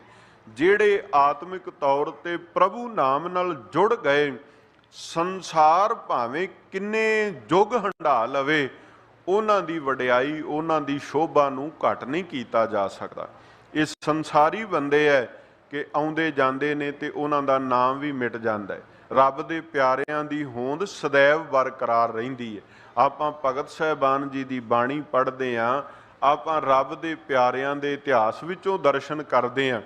ਉਹਨਾਂ ਨੂੰ ਅੱਜ ਤੱਕ ਲੋਕ ਹੁਣ ਵੀ ਯਾਦ ਕਰਦੇ ਨੇ, ਪਿਛਾਂ ਵੀ ਯਾਦ ਕਰਦੇ ਰਹੇ, ਤੇ ਆਉਣ ਵਾਲੇ ਸਮੇਂ ਵਿੱਚ ਵੀ ਉਹਨਾਂ ਦੀ ਵਡਿਆਈ ਨਿਰੰਤਰ ਚੱਲਦੀ ਰਹੇਗੀ। ਆਪਾਂ ਰੋਜ਼ ਬਚਨ ਪੜ੍ਹਦੇ ਹਾਂ ਨਾ, ਹਰ ਜੁਗ ਜੁਗ ਭਗਤ ਉਪਾਇਆ, ਪੈਜ ਰੱਖਦਾ ਆਇਆ RAM ਰਾਜੇ, ਹਰਨਾਕਸ਼ ਦੁਸ਼ਟ ਹਰ ਮਾਰਿਆ, ਪ੍ਰਹਿਲਾਦ ਤਰਾਇਆ। ਅਹੰਕਾਰੀਆਂ ਨਿੰਦਕਾਂ ਪਿੱਠ ਦੇ, ਨਾਮ ਦਿਓ ਮੁਖ ਲਾਇਆ, ਜਨ ਨਾਨਕ ਐਸਾ ਹਰ ਸੇਵਿਆ, ਅੰਤ ਲਏ ਛਡਾਇਆ। ਗੱਲ ਇਹ ਹੈ, ਸਿਧਾਂਤ ਇਹ ਹੈ ਵੀ ਪਰਮੇਸ਼ਰ ਨੂੰ ਸਿਮਰਨਾ ਹੈ, ਉਹਨੂੰ ਧਿਆਉਣਾ ਹੈ। ਉਹਨੂੰ ਧਿਆਉਣ ਵਾਲਿਆਂ ਨੂੰ ਸदैव ਇੱਕ ਤੇ ਉਹਦੀ ਪ੍ਰਤਪਾਲਣਾ ਮਿਲਦੀ, ਉਹਨਾਂ ਦੀ ਰਾਖੀ ਆਪ ਕਰਦਾ ਹੈ। ਦੂਜਾ, ਕਦੀ ਵੀ ਸੰਸਾਰ ਦੇ ਨਕਸ਼ੇ ਤੋਂ ਉਹਨਾਂ ਦੀ ਯਾਦ ਨੂੰ ਧੁੰਦਲਿਆਂ ਨਹੀਂ ਹੋਣ ਦਿੰਦਾ। ਸਾਹਿਬ ਆਖਿਆ ਗੁਰੂ ਦੇ ਦੀਦਾਰ ਕਰੀਏ, ਗੁਰੂ ਦੇ ਦਰਸ਼ਨ ਕਿਸ ਪ੍ਰਕਾਰ ਕਰਨੇ ਨੇ ਇਹ ਵੀ ਬਾਤ ਸਮਝ ਲਈਏ, ਕਿਉਂਕਿ ਇੱਕ ਦਰਸ਼ਨ ਹੈ ਇਹਨਾਂ ਨੇਤਰਾਂ ਨਾਲ ਕਰ ਲੈਣੇ ਜਿਹੜੇ ਤੁਸੀਂ ਹੁਣ ਕਰ ਰਹੇ ਹੋ। ਇਹ ਆਪਾਂ ਗੁਰੂ ਦਰਬਾਰ ਵਿੱਚ ਆਏ, ਜੋੜਾ ਉਤਾਰ ਦਿੱਤਾ, ਪੈਰ ਧੋਤੇ, ਯਥਾ ਸ਼ਕਤ ਭੇਟਾ ਹਾਜ਼ਰ ਕੀਤੀ, ਮਹਾਰਾਜ ਜੀ ਦੇ ਅੱਗੇ ਸੀਸ ਨਿਵਾਲਿਆ, ਗੁਰੂ ਦੇ ਦੀਦਾਰ ਕਰ ਲਏ। ਇੱਕ ਦਰਸ਼ਨ ਇਹ ਹੈ। ਪਰ ਇੱਕ ਇਹ ਹੈ ਵੀ ਆਪਣੀ ਸੁਰਤ ਨੂੰ ਸ਼ਬਦ ਵਿੱਚ ਜੋੜ ਕੇ ਗੁਰੂ ਦੇ ਦੀਦਾਰ ਕਰ ਲਈਏ, ਜਿਹਨੂੰ ਬਾਣੀ ਦੇ ਵਿੱਚ ਇਉਂ ਆਖਿਆ, ਸਤਿਗੁਰ ਨੂੰ ਸਭ ਕੋ ਵੇਖਦਾ, ਜੇਤਾ ਜਗਤ ਸੰਸਾਰ, ਡਿਠੈ ਮੁਕਤ ਨਾ ਹੋਵਈ, ਜਿਚਰ ਸ਼ਬਦ ਨਾ ਕਰੇ ਵਿਚਾਰ। ਜੇ ਕੋਈ ਇਹ ਆਖੇ ਵੀ ਇਕੱਲਾ ਬਾਹਰੀ ਦਰਸ਼ਨਾਂ ਦੇ ਨਾਲ ਹੀ ਸਾਡਾ ਭਲਾ ਹੋ ਜਾਵੇ, ਸਾਨੂੰ ਬਾਣੀ ਪੜ੍ਹਨ ਦੀ ਲੋੜ ਨਹੀਂ, ਸਾਨੂੰ ਕਿਸੇ ਤਰ੍ਹਾਂ ਗੁਰੂ ਕੀ ਸਿੱਖਿਆ ਤੇ ਅਮਲ ਕਰਨ ਦੀ ਲੋੜ ਨਹੀਂ, ਸਾਨੂੰ ਸ਼ਬਦ ਦੀ ਕਮਾਈ ਕਰਨ ਦੀ ਲੋੜ ਨਹੀਂ, ਸਾਨੂੰ ਨਾਮ ਰੂਪੀ ਧਨ ਨੂੰ ਵਿਆਜਣ ਦੀ ਲੋੜ ਜ਼ਰੂਰਤ ਕੋਈ ਨਹੀਂ ਹੈ। ਨਹੀਂ ਭਾਈ, ਇਹ ਫਿਰ ਸਾਡੀ ਭੁੱਲ ਹੋਵੇਗੀ। ਆਪਾਂ ਬਾਹਰੀ ਦੀਦਾਰ ਵੀ ਕਰਨੇ ਹੈ, ਪਰ ਆਪਾਂ ਅੰਤਰ ਗੁਰ ਆਰਾਧਨਾ ਦੀ ਬਿਰਤੀ ਨੂੰ ਵੀ ਧਾਰਨ ਕਰਨਾ ਹੈ। ਆਪਾਂ ਹਿਰਦੇ ਵਿੱਚ ਵੀ ਧਿਆਉਣਾ। ਆਪਾਂ ਜਿਸ ਸਤਿਗੁਰੂ ਦੇ ਦੀਦਾਰ ਜਿੰਨੇ ਚਾਉ ਨਾਲ, ਬਾਹਰੀ ਨੇਤਰਾਂ ਨਾਲ, ਉਦਮ ਨਾਲ ਕਰ ਰਹੇ ਆ ਨਾ, ਓਨਾ ਹੀ ਉਦਮ ਕਰਨਾ ਵੀ ਇਸ ਸਤਿਗੁਰੂ ਦੀ ਬਾਣੀ ਨੂੰ ਵੀ ਜ਼ਰੂਰ ਪੜ੍ਹਨਾ ਹੈ, ਕਿਉਂਕਿ ਇਸ ਬਾਣੀ ਦੇ ਵਿੱਚੋਂ ਹੀ ਤੇ ਸਾਨੂੰ ਜੀਵਨ ਦੀ ਜਾਂਚ ਪ੍ਰਾਪਤ ਹੋਣੀ ਹੈ ਵੀ ਅਸੀਂ ਜ਼ਿੰਦਗੀ ਨੂੰ ਜਿਉਣਾ ਕਿਵੇਂ ਹੈ, ਸਾਡੀ ਜ਼ਿੰਦਗੀ ਨੂੰ ਜਿਉਣ ਦਾ ਢੰਗ ਕੀ ਹੋਵੇ। ਹੁਣ ਜਦੋਂ ਗੁਰੂ ਕੇ ਦੀਦਾਰ ਕਰਦਿਆਂ ਆਪਾਂ ਸ਼ਬਦ ਸੁਰਤ ਦਾ ਮੇਲ ਬਣਾਵਾਂਗੇ ਤੇ ਫਿਰ ਉਥੋਂ ਹਰੀ ਧਨ ਦੀ, ਨਾਮ ਰੂਪੀ ਧਨ ਦੀ ਪ੍ਰਾਪਤੀ ਹੋ ਜਾਵੇਗੀ। ਤਾਂ ਮਹਾਰਾਜ ਜੀ ਨੇ ਅੱਗੇ ਬਚਨ ਕੀਤੇ, ਊਤਮ ਮਤ ਮੇਰਾ ਹਿਰਦੈ ਤੂੰ ਆਓ, ਧਿਆਵੋਂ ਗਾਵੋਂ ਗੁਣ ਗੋਵਿੰਦਾ, ਅਤ ਪ੍ਰੀਤਮ ਮੋਹਿ ਲਾਗੈ ਨਾਉ ਰਹਾਉ। ਇਹ ਪੰਕਤੀਆਂ ਸ਼ਬਦ ਦਾ ਕੇਂਦਰੀ ਭਾਵ ਹੈ। ਭਾਵ ਸਾਰੇ ਸ਼ਬਦ ਦਾ ਸੈਂਟਰਲ ਆਈਡੀਆ ਜੋ ਵਿਚਾਰ ਹੈ ਉਹ ਇਹਨਾਂ ਪੰਕਤੀਆਂ ਅੰਦਰ ਸਤਿਗੁਰੂ ਸੱਚੇ ਪਾਤਸ਼ਾਹ ਸਮਝਾ ਰਹੇ ਨੇ ਕਿ ਜਦੋਂ ਸ਼ਬਦ ਦੇ ਨਾਲ ਮਨ ਜੁੜ ਜਾਵੇ, ਜਦੋਂ ਮਨ ਦੀ ਘਾੜਤ ਸ਼ਬਦ ਦੇ ਦੁਆਰਾ ਘੜੀ ਜਾਵੇਗੀ, ਫਿਰ ਗੁਰੂ ਦੇ ਦੀਦਾਰ ਵਿੱਚੋਂ ਹਰੀ ਨਾਮ ਰੂਪੀ ਧਨ ਦੀ ਪ੍ਰਾਪਤੀ ਹੋਵਣ ਤੋਂ ਬਾਅਦ ਊਤਮ ਮਤ, ਜਿਹੜੀ ਸ੍ਰੇਸ਼ਟ ਮਤ ਹੈ, ਇੱਕ ਹੈ ਸੰਸਾਰੀ ਮਤ, ਜਿਹਨੂੰ ਸੰਸਾਰ ਵਿੱਚ, ਸਮਾਜ ਵਿੱਚ ਸਿਖਾਉਣ ਵਾਸਤੇ ਬਹੁਤ ਲੋਕ ਨੇ ਤੁਹਾਡੇ ਆਲੇ ਦੁਆਲੇ। ਇੱਕ ਮਾਂ-ਬਾਪ ਆਪਣੇ ਬੱਚੇ ਨੂੰ ਸਮਾਜ ਦੇ ਹਾਣ ਦਾ ਬਣਾਉਣ ਵਾਸਤੇ ਉਹਦਾ ਰੁਖ ਸਕੂਲ ਵਾਲੇ ਪਾਸੇ ਨੂੰ ਕਰ ਦਿੰਦੇ ਨੇ, ਤੇ ਬੱਚਾ ਸਕੂਲ ਜਾਂਦਾ ਹੈ, ਸੰਸਾਰੀ ਵਿਦਿਆ ਹਾਸਲ ਕਰਦਾ ਹੈ, ਹੌਲੀ ਹੌਲੀ ਉਹਨੂੰ ਵਿਦਿਆ ਦੀ ਸਮਝ ਆਉਂਦੀ, ਉਹ ਸਕੂਲ ਤੋਂ ਪਾਸ ਹੋ ਕਾਲਜ ਤੇ ਯੂਨੀਵਰਸਿਟੀ ਵਾਲੇ ਪਾਸੇ ਨੂੰ ਤੁਰਦਾ ਹੈ। ਕਿਉਂ? ਕਿਉਂਕਿ ਉਹ ਸ੍ਰੇਸ਼ਟ ਮਤ ਸਮਾਜਿਕ ਤੌਰ ਦੇ ਉੱਤੇ ਹਾਸਲ ਕਰਨੀ ਚਾਹੁੰਦਾ, ਉਹ ਪੜ੍ਹਾਈ ਕਰਨੀ ਚਾਹੁੰਦਾ ਵੀ ਮੈਂ ਸਮਾਜ ਦੇ ਹਾਣ ਦਾ ਹੋ ਕੇ ਵਿਚਰਾਂ। ਪਰ ਸਾਹਿਬ ਕਹਿੰਦੇ ਨੇ ਇੱਕ ਤੇ ਸਮਾਜ ਦੇ ਹਾਣੀ ਬਣਨਾ ਚੰਗੀ ਗੱਲ ਹੈ, ਪਰ ਗੁਰੂ ਸਿਧਾਂਤ ਦੇ ਅਨੁਸਾਰ ਸਮਾਜ ਵਿੱਚ ਵਿਚਰਦਿਆਂ ਹੋਇਆਂ ਨਿਰੰਕਾਰ ਦੇ ਦੇਸ਼ ਦੇ ਵਾਸੀ ਬਣਨ ਵਾਸਤੇ ਸ਼ਬਦ ਨਾਲ ਜੁੜਨਾ ਪਵੇਗਾ। ਔਰ ਜੋ ਸ਼ਬਦ ਨਾਲ ਜੁੜਨਗੇ ਉਹਨਾਂ ਦੀ ਸ੍ਰੇਸ਼ਟ ਮਤ ਬਣ ਆਵੇਗੀ। ਔਰ ਇਸ ਸ੍ਰੇਸ਼ਟ ਮਤ ਨੂੰ ਗੁਰੂ ਦੇ ਕੋਲੋਂ ਪ੍ਰਾਪਤ ਕਰੀਏ, ਗੁਰੂ ਦੇ ਕੋਲੋਂ ਇਹ ਸ੍ਰੇਸ਼ਟ ਮਤ ਪ੍ਰਾਪਤੀ ਵਾਸਤੇ ਅਰਦਾਸ ਕਰੀਏ। ਕਿਉਂਕਿ ਜਦੋਂ ਇਹ ਮਤ ਸਾਡੇ ਹਿਰਦੇ ਵਸੇਗੀ ਨਾ, ਜਿਵੇਂ ਸੰਸਾਰ ਦੀ ਮਤ ਸਕੂਲ ਤੋਂ, ਕਾਲਜ ਤੋਂ, ਯੂਨੀਵਰਸਿਟੀ ਤੋਂ ਲੈ ਲਈ ਤੇ ਉਹਨੇ ਸਾਡੇ ਨਾਮ ਨੂੰ ਕੋਈ ਨਾ ਕੋਈ ਡਿਗਰੀ ਦੇ ਦੇਣੀ ਹੈ। ਕੋਈ ਵਕੀਲ ਬਣ ਗਿਆ ਪੜ੍ਹ ਕੇ, ਕੋਈ ਡਾਕਟਰ ਬਣ ਗਿਆ, ਕੋਈ ਕਿਸੇ ਹੋਰ ਤਰ੍ਹਾਂ ਦਾ ਆਫੀਸਰ ਬਣ ਗਿਆ। ਪਰ ਜਦੋਂ ਸ੍ਰੇਸ਼ਟ ਮਤ ਵਿਵੇਕ ਬੁੱਧ ਲੈ ਕਰਕੇ ਆਪਾਂ ਨਾਮ ਜਪਾਂਗੇ, ਸਾਹਿਬ ਕਹਿੰਦੇ ਨੇ ਫਿਰ ਉੱਥੇ ਪਤਾ ਕੀ ਪ੍ਰਾਪਤ ਹੁੰਦਾ? ਧਿਆਵੂੰ ਗਾਵੂੰ ਗੁਣ ਗੋਬਿੰਦਾ, ਅਤ ਪ੍ਰੀਤਮ ਮੋਹ ਲਾਗੈ ਨਾਉ। ਭਾਵ ਉਸ ਸ੍ਰੇਸ਼ਟ ਮਤ ਦੇ ਸਦਕੇ ਹਿਰਦੇ ਵਿੱਚ ਰੱਬ ਜੀ ਦੇ ਨਾਮ ਨੂੰ ਜਪਣਾ, ਜ਼ੁਬਾਨ ਤੋਂ ਗਾਉਣਾ, ਤੇ ਉਹ ਹਰੀ ਅਕਾਲ ਪੁਰਖ ਵਾਹਿਗੁਰੂ ਜਿਹੜਾ ਗੁਣਾਂ ਦਾ ਖਜ਼ਾਨਾ ਹੈ, ਜਿਹਦੇ ਗੁਣਾਂ ਦਾ ਪਾਰਾਵਾਰ ਅੰਤ ਹੀ ਕੋਈ ਨਹੀਂ ਹੈ, ਉਹਦਾ ਨਾਮ ਸਾਨੂੰ ਪਿਆਰਾ ਲੱਗਣ ਲੱਗ ਪਵੇਗਾ। ਨਾਮ ਨਾਲ ਸਾਡਾ ਪ੍ਰੇਮ ਸਨੇਹ ਬਣੇਗਾ। ਸੰਸਾਰੀ ਤੌਰ ਦੇ ਉੱਤੇ ਬੰਦਾ ਰਿਸ਼ਤੇ ਨਾਤਿਆਂ ਦੇ ਮੋਹ ਮਾਇਆ ਵਿੱਚ ਫਸ ਕੇ ਕਹਿੰਦਾ ਵੀ ਫਲਾਣਾ ਮੇਰੇ ਬੜੇ ਪਿਆਰ ਵਾਲਾ, ਮੇਰੇ ਬੜੇ ਸਨੇਹ ਵਾਲਾ। ਸੰਸਾਰ ਦੀ ਚਕਾਚੌਂਧ ਵਿੱਚ ਵਿਚਰਦਾ ਹੋਇਆ ਬੰਦਾ ਪਦਾਰਥਾਂ ਨੂੰ ਖਾ ਕੇ, ਖਰਚ ਕੇ, ਵਿਆਜ ਕੇ, ਖਾਣ ਪੀਣ ਤੱਕ ਸੀਮਤ ਰਹਿ ਕੇ ਗੱਲ ਕਹਿ ਦਿੰਦਾ ਹੈ ਵੀ ਮੈਨੂੰ ਬੜਾ ਆਨੰਦ ਆਉਂਦਾ, ਮੈਨੂੰ ਬੜਾ ਸਨੇਹ ਤੇ ਪਿਆਰ ਹੈ, ਮੈਨੂੰ ਪਦਾਰਥ ਬੜੇ ਚੰਗੇ ਲੱਗਦੇ ਨੇ। ਪਰ ਜਦੋਂ ਆਪਾਂ ਬਾਣੀ ਪੜਾਂਗੇ ਨਾ, ਤੇ ਬਾਣੀ ਸਾਨੂੰ ਇਸ ਗੱਲ ਦਾ ਸੁਨੇਹਾ ਦੇਵੇਗੀ, ਭਲਿਆ ਤੂੰ ਪਦਾਰਥਾਂ ਦੀ ਦੁਨੀਆ ਤੋਂ ਅੱਗੇ ਹੋ ਕੇ ਵੇਖ। ਬਾਬਾ ਫਰੀਦ ਸਾਹਿਬ ਜੀ ਜਦੋਂ ਉਹਨਾਂ ਨੂੰ ਰੱਬੀ ਨਾਮ ਦੀ ਸਮਝ ਆਈ ਨਾ, ਜਦੋਂ ਅਸਲ ਦੇ ਵਿੱਚ ਸੰਸਾਰ ਦੇ ਵਿੱਚ ਵਿਚਰਦਿਆਂ ਹੋਇਆਂ ਪ੍ਰਭੂ ਦੇ ਪਿਆਰ ਦੀ ਚਿਣਗ ਹਿਰਦੇ ਵਿੱਚ ਲੱਗ ਗਈ, ਤੇ ਉਹਨਾਂ ਨੇ ਆਪਣੀ ਰਸਨਾ ਤੋਂ ਬੋਲ ਕੇ ਫਰੀਦਾ ਸ਼ੱਕਰ ਖੰਡ ਨਿਵਾਤ ਗੁੜ, ਮੱਖਿਓ ਮਾਝਾ ਦੁੱਧ, ਸਭੇ ਵਸਤੂ ਮਿੱਠੀਆਂ ਰੱਬ ਨਾ ਪੁੱਜਣ ਤੁਧ। ਸੰਸਾਰ ਨੇ ਮਿਠਾਸ ਦੇ ਵਿੱਚ ਪਦਾਰਥਾਂ ਨੂੰ ਗਿਣਿਆ, ਰੱਬ ਦੇ ਪਿਆਰਿਆਂ ਨੇ ਮਿਠਾਸ ਵਿੱਚ ਸ੍ਰੇਸ਼ਟ ਨਿਰੰਕਾਰ ਦੇ ਨਾਮ ਨੂੰ ਗਿਣ ਲਿਆ। ਬਾਬਾ ਫਰੀਦ ਸਾਹਿਬ ਆਖਣ ਲੱਗੇ, ਦੁੱਧ ਵਿੱਚ ਮਿਠਾਸ ਬੜੀ, ਸ਼ੱਕਰ ਵਿੱਚ ਮਿਠਾਸ ਬਹੁਤ ਹੈ, ਮਿਸ਼ਰੀ ਮਿੱਠੀ, ਕਿੰਨਾ ਕੁਝ ਹੈ, ਸ਼ਹਿਦ ਮਿੱਠਾ ਹੈ। ਪਰ ਕਹਿਣ ਲੱਗੇ ਇਹ ਸਾਰਾ ਕੁਝ ਸੰਸਾਰ ਦੇ ਤਲ ਤੇ ਮਿੱਠਾ ਹੈ। ਜਿਸ ਮਿਠਾਸ ਦੇ ਅਸਲ ਰਸ ਨੂੰ ਮੈਂ ਮਾਣਿਆ ਉਹ ਪ੍ਰਭੂ ਦਾ ਨਾਮ ਹੈ। ਤੇ ਉਸ ਨਾਮ ਨੂੰ ਮੰਨਣ ਤੋਂ ਬਾਅਦ ਇਹ ਗੱਲ ਸਮਝ ਵਿੱਚ ਆਈ ਹੈ ਕਿ ਰੱਬ ਦੇ ਨਾਮ ਦੇ ਸਾਹਮਣੇ ਸੰਸਾਰੀ ਪਦਾਰਥ ਇਹ ਤੇ ਕੋਈ ਵੀ ਹਸਤੀ ਨਹੀਂ ਰਖਾਉਂਦੇ, ਉਹ ਤੇ ਨਾਮ ਹੀ ਸਭ ਤੋਂ ਮਿਠਾਸ ਭਰਿਆ। ਪਰ ਇਹ ਨਾਮ ਸਾਡੇ ਹਿਰਦੇ ਨੂੰ ਚੰਗਾ ਲੱਗੇ, ਇਹ ਬਾਣੀ ਸਾਨੂੰ ਹਿਰਦੇ ਕਰਕੇ ਪੜਨ ਦੀ ਮਤ ਮਿਲ ਜਾਵੇ, ਤੇ ਇਹ ਮਤ ਕੇਵਲ ਗੁਰੂ ਦੇ ਕੋਲੋਂ ਪ੍ਰਾਪਤ ਹੋਵੇਗੀ। ਇਸੇ ਵਾਸਤੇ ਬਾਰ-ਬਾਰ ਬਾਣੀ ਪੜਨ ਤੇ ਸਤ ਸੰਗਤ ਕਰਨ ਨੂੰ ਪ੍ਰੇਰਿਆ ਜਾਂਦਾ ਹੈ।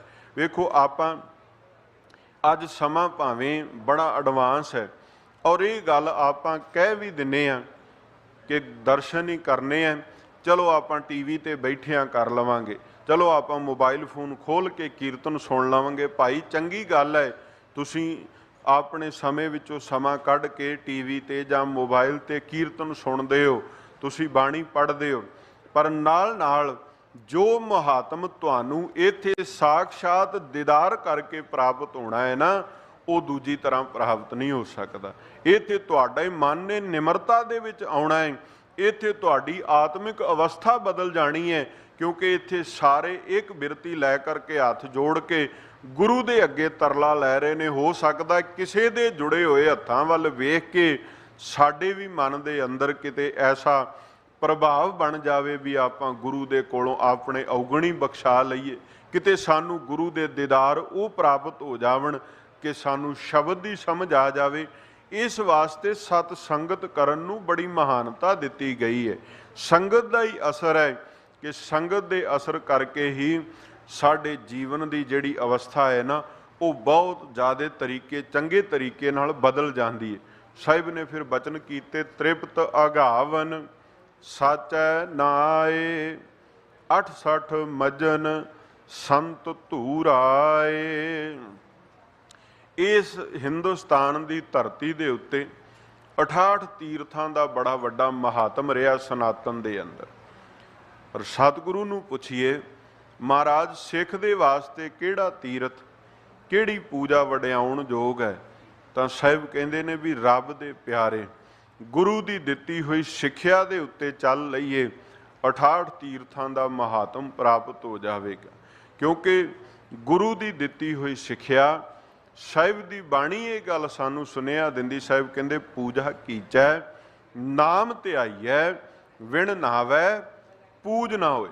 ਆਪਾਂ ਨੇ ਬੰਦਗੀ ਭਗਤੀ ਕੀ ਕਰਨੀ, ਆਪਾਂ ਨਾਮ ਵਿੱਚ ਜੁੜਨਾ ਹੈ। ਬਾਹਰੀ ਪੂਜਾ ਤੋਂ ਹਟ ਕੇ ਅੰਤਰੀਵ ਤੌਰ ਦੇ ਉੱਤੇ ਸ਼ਬਦ ਨਾਲ ਜੁੜ ਕੇ ਆਪਣੇ ਜੀਵਨ ਨੂੰ ਕਮਾਉਣਾ ਹੈ। ਸੱਚੇ ਪਾਤਸ਼ਾਹ ਮਹਾਰਾਜ ਕਹਿੰਦੇ ਨੇ ਤ੍ਰਿਪਤ ਅਗਾਵਨ ਸਾਚੈ ਨਾਏ। ਕੇਵਲ ਨਾਮ ਹੀ ਹੈ ਜਿਹਨੂੰ ਜਪਣ ਦੇ ਸਦਕਾ ਬੰਦੇ ਦੀ ਤ੍ਰਿਸ਼ਨਾ ਖਤਮ ਹੋ ਸਕਦੀ ਹੈ।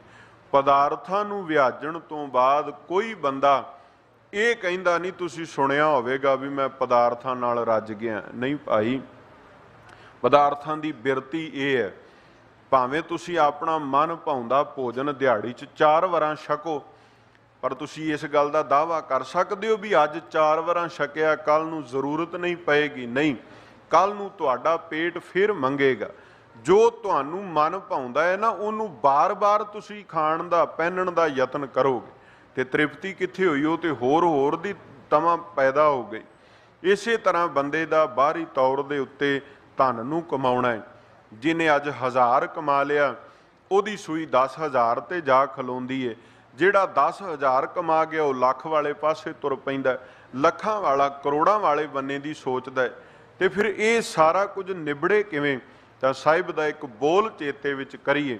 ਸਾਹਿਬ ਆਖਦੇ ਨੇ ਸਾਚਾ ਨਾਮ ਮੇਰਾ ਆਧਾਰੋ, ਸਾਚ ਨਾਮ ਆਧਾਰ ਮੇਰਾ, ਜਿਨ ਭੁੱਖਾਂ ਸਭ ਗਵਾਈਆਂ। ਜੇ ਸਾਰੀਆਂ ਭੁੱਖਾਂ ਤਨ ਦੀਆਂ ਮਨ ਦੀਆਂ, ਜੇ ਤੁਹਾਡੇ ਤਨ ਵਿੱਚ ਬਾਰ-ਬਾਰ ਪੈਦਾ ਹੋਣ ਵਾਲੀ ਤ੍ਰਿਸ਼ਨਾ ਨੂੰ ਖਤਮ ਕਰਨਾ ਹੈ ਤੇ ਨਾਮ ਨੂੰ ਆਪਣੇ ਜੀਵਨ ਦਾ, ਗੁਰ ਸ਼ਬਦ ਨੂੰ ਆਪਣੇ ਜੀਵਨ ਦਾ ਆਸਰਾ ਬਣਾ ਲਓ। ਕਿਉਂਕਿ ਇੱਕ ਨਾਮ ਰੂਪੀ ਭੋਜਨ ਹੀ ਹੈ ਜਿਹਨੂੰ ਬਾਣੀ ਨੇ ਆਖਿਆ ਤ੍ਰਿਪਤ ਭਈ ਸੱਚ ਭੋਜਨ ਖਾਇਆ। ਸਾਹਿਬ ਕਹਿੰਦੇ ਨੇ ਤ੍ਰਿਪਤੀ ਹੋ ਜਾਂਦੀ, ਮਨ ਰੱਜ ਜਾਂਦਾ ਹੈ ਜਦੋਂ ਸੱਚੇ ਨਾਮ ਵਿੱਚ ਬਿਰਤੀ ਜੁੜ ਜਾਂਦੀ ਹੈ। ਔਰ ਜਦੋਂ ਕੋਈ ਨਾਮ ਵਿੱਚ ਜੁੜੇ, ਉਹ ਗੁਰੂ ਕੀ ਸਿੱਖਿਆ ਵਿੱਚ ਜੁੜ ਜਾਵੇ, ਮਾਨੋ 68 ਤੀਰਥਾਂ ਦਾ ਇਸ਼ਨਾਨ ਹੋ ਗਿਆ ਉਹਦੇ ਭਾ ਦਾ। ਸਭ ਮੈਂ ਜਾਣੂ ਕਰਤਾ ਏਕ, ਸਾਧ ਸੰਗਤ ਮਿਲ ਬੁੱਧ ਵਿਵੇਕ। ਹੁਣ ਪ੍ਰਭਾਵ ਕੀ ਹੈ ਸਤ ਸੰਗਤ ਦਾ, ਗੁਰੂ ਦੀ ਸੰਗਤ ਦਾ ਕਰਨ ਦਾ ਪ੍ਰਭਾਵ ਕੀ ਹੈ, ਸ਼ਬਦ ਵਿੱਚ ਜੁੜਨ ਦਾ ਪ੍ਰਭਾਵ ਕੀ ਹੈ? ਵੀ ਅਕਾਲ ਪੁਰਖ ਵਾਹਿਗੁਰੂ ਸਾਰਿਆਂ ਵਿੱਚ ਇੱਕ ਸਮਾਨ ਰਮਿਆ ਹੋਇਆ ਹੈ। ਇਸ ਗੱਲ ਦੀ ਸੋਝੀ ਆ ਜਾਂਦੀ ਵੀ ਕੋਈ ਵੀ ਧਰਤੀ ਦਾ ਜ਼ਰਾ, ਕੋਈ ਵੀ ਇੱਕ ਕਣ ਪ੍ਰਭੂ ਦੀ ਹੋਂਦ ਤੋਂ ਮੁਨਕਰ ਨਹੀਂ ਹੈ। ਮੈਂ ਭਾਈ ਢੇਸਾ ਜੀ ਦੀ ਸਾਖੀ ਆਪ ਜੀ ਨਾਲ ਤਾਂ ਹੀ ਸਾਂਝੀ ਕੀਤੀ ਨਾ। ਇੱਕ ਸਮਾਂ ਸੀ ਜਦੋਂ ਸੰਗਤ ਨਹੀਂ ਮਿਲੀ, ਜਦੋਂ ਉਹਨਾਂ ਨੂੰ ਗੁਰੂ ਦਾ ਸਾਥ ਨਹੀਂ ਮਿਲਿਆ ਤੇ ਕਹਿੰਦੇ ਸੀ ਰੱਬ ਹੈ ਹੀ ਨਹੀਂ ਹੈ। ਪਰ ਜਦੋਂ ਰੱਬ ਦੀ, ਗੁਰੂ ਦੀ ਪ੍ਰਾਪਤੀ ਹੋਈ, ਫਿਰ ਇਸ ਗੱਲ ਦੀ ਸਮਝ ਆਈ ਵੀ ਰੱਬ ਤੋਂ ਬਿਨਾਂ ਹੋਰ ਕੁਝ ਹੈ ਹੀ ਨਹੀਂ, ਹੋਂਦ ਹੀ ਨਹੀਂ ਬਣਾਈ ਜਾ ਸਕਦੀ, ਕੁਝ ਵੀ ਰੱਬ ਜੀ ਦੇ ਹੁਕਮ ਤੋਂ ਬਿਨਾਂ ਨਹੀਂ। ਇਹ ਸੰਗਤ ਵਿੱਚੋਂ ਉਹਨਾਂ ਨੂੰ ਸਮਝ ਆਈ। ਕਿਉਂਕਿ ਸਾਧ ਸੰਗਤ ਮਿਲ ਬੁੱਧ ਵਿਵੇਕ, ਸੰਗਤ ਵਿੱਚ ਬਹਿ ਕੇ ਵਿਵੇਕ ਮਤ ਪ੍ਰਾਪਤ ਹੁੰਦੀ ਹੈ। ਇੱਕ ਹੈ ਬੰਦੇ ਦੀ ਸਿਆਣਪ ਜਿਹਨੂੰ ਉਹ ਆਪਣੀ ਅਕਲ ਕਹਿ ਲੈਂਦਾ, ਇੱਕ ਹੈ ਵਿਵੇਕ ਮਤ ਜਿਹੜੀ ਗੁਰੂ ਦੇ ਕੋਲੋਂ ਪ੍ਰਾਪਤ ਕਰਨੀ। ਰੋਜ਼ਾਨਾ ਅਰਦਾਸ ਵਿੱਚ ਆਪਾਂ 7 ਦਾਨ ਮੰਗਦੇ ਹਾਂ, ਉਹਨਾਂ 7 ਦਾਨਾਂ ਦੇ ਵਿੱਚੋਂ ਇੱਕ ਦਾਨ ਵਿਵੇਕ ਦਾਨ ਵੀ ਹੈ ਕਿ ਪ੍ਰਵੀਨ ਮਤ, ਸਿਆਣੀ ਮਤ ਸਾਨੂੰ ਜਿਹੜੀ ਹੈ ਉਹ ਪ੍ਰਾਪਤ ਹੋ ਜਾਵੇ। ਦਾਸ ਸਗਲ ਕਾ ਛੋੜ ਅਭਿਮਾਨ, ਨਾਨਕ ਕਉ ਗੁਰ ਦੀਨੋ ਦਾਨ। ਹੁਣ ਗੁਰੂ ਨੇ ਕਿਰਪਾ ਕੀਤੀ, ਜਦੋਂ ਗੁਰੂ ਸ਼ਬਦ ਵਿੱਚ ਮਨ ਜੁੜ ਗਿਆ, ਗੁਰੂ ਦੇ ਆਸ਼ੇ ਅਨੁਸਾਰ ਜ਼ਿੰਦਗੀ ਨੂੰ ਬਤੀਤ ਕਰ ਰਹੇ ਆ, ਤਾਂ ਗੁਰੂ ਇੱਕ ਦਾਨ ਦਿੰਦੇ ਨੇ ਸਤਿਗੁਰੂ ਤਰਸ ਕਰਕੇ ਕਿ ਮਨ ਦੇ ਵਿੱਚੋਂ ਹਉਮੈ ਹੰਗਤਾ ਚਲੀ ਜਾਂਦੀ ਹੈ ਤੇ ਫਿਰ ਸਿੱਖ ਸਭਨਾਂ ਦਾ ਦਾਸ ਸੇਵਕ ਬਣ ਕੇ, ਨਿਮਰਤਾ ਦੀ ਮੂਰਤ ਬਣ ਕੇ ਅਕਾਲ ਪੁਰਖ ਵਾਹਿਗੁਰੂ ਜੀ ਦੇ ਨਾਮ ਨੂੰ ਧਿਆਉਂਦਿਆਂ ਹੋਇਆਂ, ਆਪਣੇ ਜੀਵਨ ਨੂੰ ਬਸਰ ਕਰਦਿਆਂ ਲੋਕ ਤੇ ਪਰਲੋਕ ਨੂੰ ਸੁਹੇਲੇ ਬਣਾ ਲੈਂਦਾ। ਸਤਿਗੁਰੂ ਧੰਨ ਸ੍ਰੀ ਗੁਰੂ ਗ੍ਰੰਥ ਸਾਹਿਬ ਮਹਾਰਾਜ ਜੀ ਕਿਰਪਾ ਕਰਨ। ਅੱਜ ਦੇ ਪਾਵਨ ਪਵਿੱਤਰ ਇਸ ਸ਼ਬਦ ਦੇ ਅੰਦਰ ਮਹਾਰਾਜ ਜੀ ਨੇ ਸਾਨੂੰ ਸੁਨੇਹਾ ਦਿੱਤਾ, ਭਾਈ ਗੁਰਸਿੱਖਾ ਸ਼ਬਦ ਨਾਲ ਜੁੜ, ਸ਼ਬਦ ਨਾਲ ਜੁੜ ਕੇ ਆਪਣੇ ਮਨ ਦੀ ਘਾੜਤ ਨੂੰ ਸੁਚੱਜੇ ਰੂਪ ਅੰਦਰ ਘੜ। ਗੁਰੂ ਦੇ ਸ਼ਬਦ ਨਾਲ ਜੁੜਿਆ ਹੋਇਆਂ ਤੈਨੂੰ ਨਾਮ ਧਨ ਦੀ ਪ੍ਰਾਪਤੀ ਹੋਵੇਗੀ। ਇਸ ਨਾਮ ਧਨ ਦੀ ਪ੍ਰਾਪਤੀ ਸਦਕਾ ਸਭਨਾਂ ਵਿੱਚ ਵਸਦਾ ਹੋਇਆ ਕਰਤਾ ਪੁਰਖ ਵਾਹਿਗੁਰੂ, ਉਹਦਾ ਨਾਮ ਪਿਆਰਾ ਲੱਗੇਗਾ, ਉਹਦੀ ਹੋਂਦ ਨੂੰ ਮਹਿਸੂਸ ਕਰੇਗਾ। ਤੇਰੇ ਜੀਵਨ ਦੇ ਵਿੱਚੋਂ ਤੌਖਲੇ, ਤਮਾ, ਲੋਭ, ਲਾਲਚ ਔਗਣ ਚਲੇ ਜਾਵਣਗੇ ਤੇ ਜੀਵਨ ਬਹੁਤ ਜ਼ਿਆਦਾ ਸੁਚੱਜਾ ਬਣ ਜਾਵੇਗਾ। ਇੰਨੀਆਂ ਬੇਨਤੀਆਂ ਪ੍ਰਵਾਨ ਕਰਨੀਆਂ। ਗੁਰ ਸ਼ਬਦ ਦੀ ਵਿਚਾਰ ਕਰਦਿਆਂ ਹੋਈਆਂ ਬੇਅੰਤ ਪ੍ਰਕਾਰ ਦੀਆਂ ਭੁੱਲਾਂ ਦੀ ਖਿਮਾ ਕਰਨਾ। ਬਚਨ ਗੁਰੂ ਕੇ ਜਾਣ ਕੇ ਆਪ ਜੀ ਨੇ ਹਿਰਦੇ ਅੰਦਰ ਵਸਾਉਣ ਦਾ ਯਤਨ ਕਰਨਾ। ਕੋਟਾਨ ਕੋਟ ਸ਼ੁਕਰ ਸਤਿਗੁਰੂ ਸ੍ਰੀ ਗੁਰੂ ਗ੍ਰੰਥ ਸਾਹਿਬ ਮਹਾਰਾਜ ਸੱਚੇ ਪਾਤਸ਼ਾਹ ਜੀ ਦਾ, ਜਿਨ੍ਹਾਂ ਨੇ ਕਿਰਪਾ ਬਖਸ਼ਿਸ਼ ਕੀਤੀ ਹੈ, ਉਦਮ ਬਖਸ਼ਿਆ ਆਪ ਸੰਗਤਾਂ ਨਾਲ ਗੁਰਮਤਿ ਵਿਚਾਰਾਂ ਦੀ ਸਾਂਝ ਪਾ ਸਕਿਆ। ਆਪ ਸਮੂਹ ਸੰਗਤਾਂ ਦਾ ਧੰਨਵਾਦ। ਦਿੱਲੀ ਸਿੱਖ ਗੁਰਦੁਆਰਾ ਪ੍ਰਬੰਧਕ ਕਮੇਟੀ, ਧਰਮ ਪ੍ਰਚਾਰ ਕਮੇਟੀ ਦੇ ਸਮੁੱਚੇ ਪ੍ਰਬੰਧ ਦਾ ਧੰਨਵਾਦ। ਹੋਈਆਂ ਭੁੱਲਾਂ ਲਈ ਖਿਮਾ। ਬਚਨ ਗੁਰੂ ਕੇ ਜਾਣ ਕੇ ਹਿਰਦੇ ਅੰਦਰ ਵਸਾਉਣ ਦਾ ਯਤਨ ਕਰਿਓ ਜੀ। ਆਓ ਆਖਰੀ ਪੰਕਤੀਆਂ ਪੜ੍ਹ ਕੇ ਸਮਾਪਤੀ ਕਰੀਏ।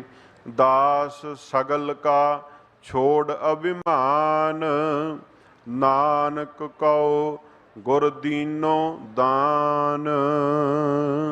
ਵਾਹਿਗੁਰੂ ਜੀ ਕਾ ਖਾਲਸਾ, ਵਾਹਿਗੁਰੂ ਜੀ ਕੀ ਫਤਿਹ।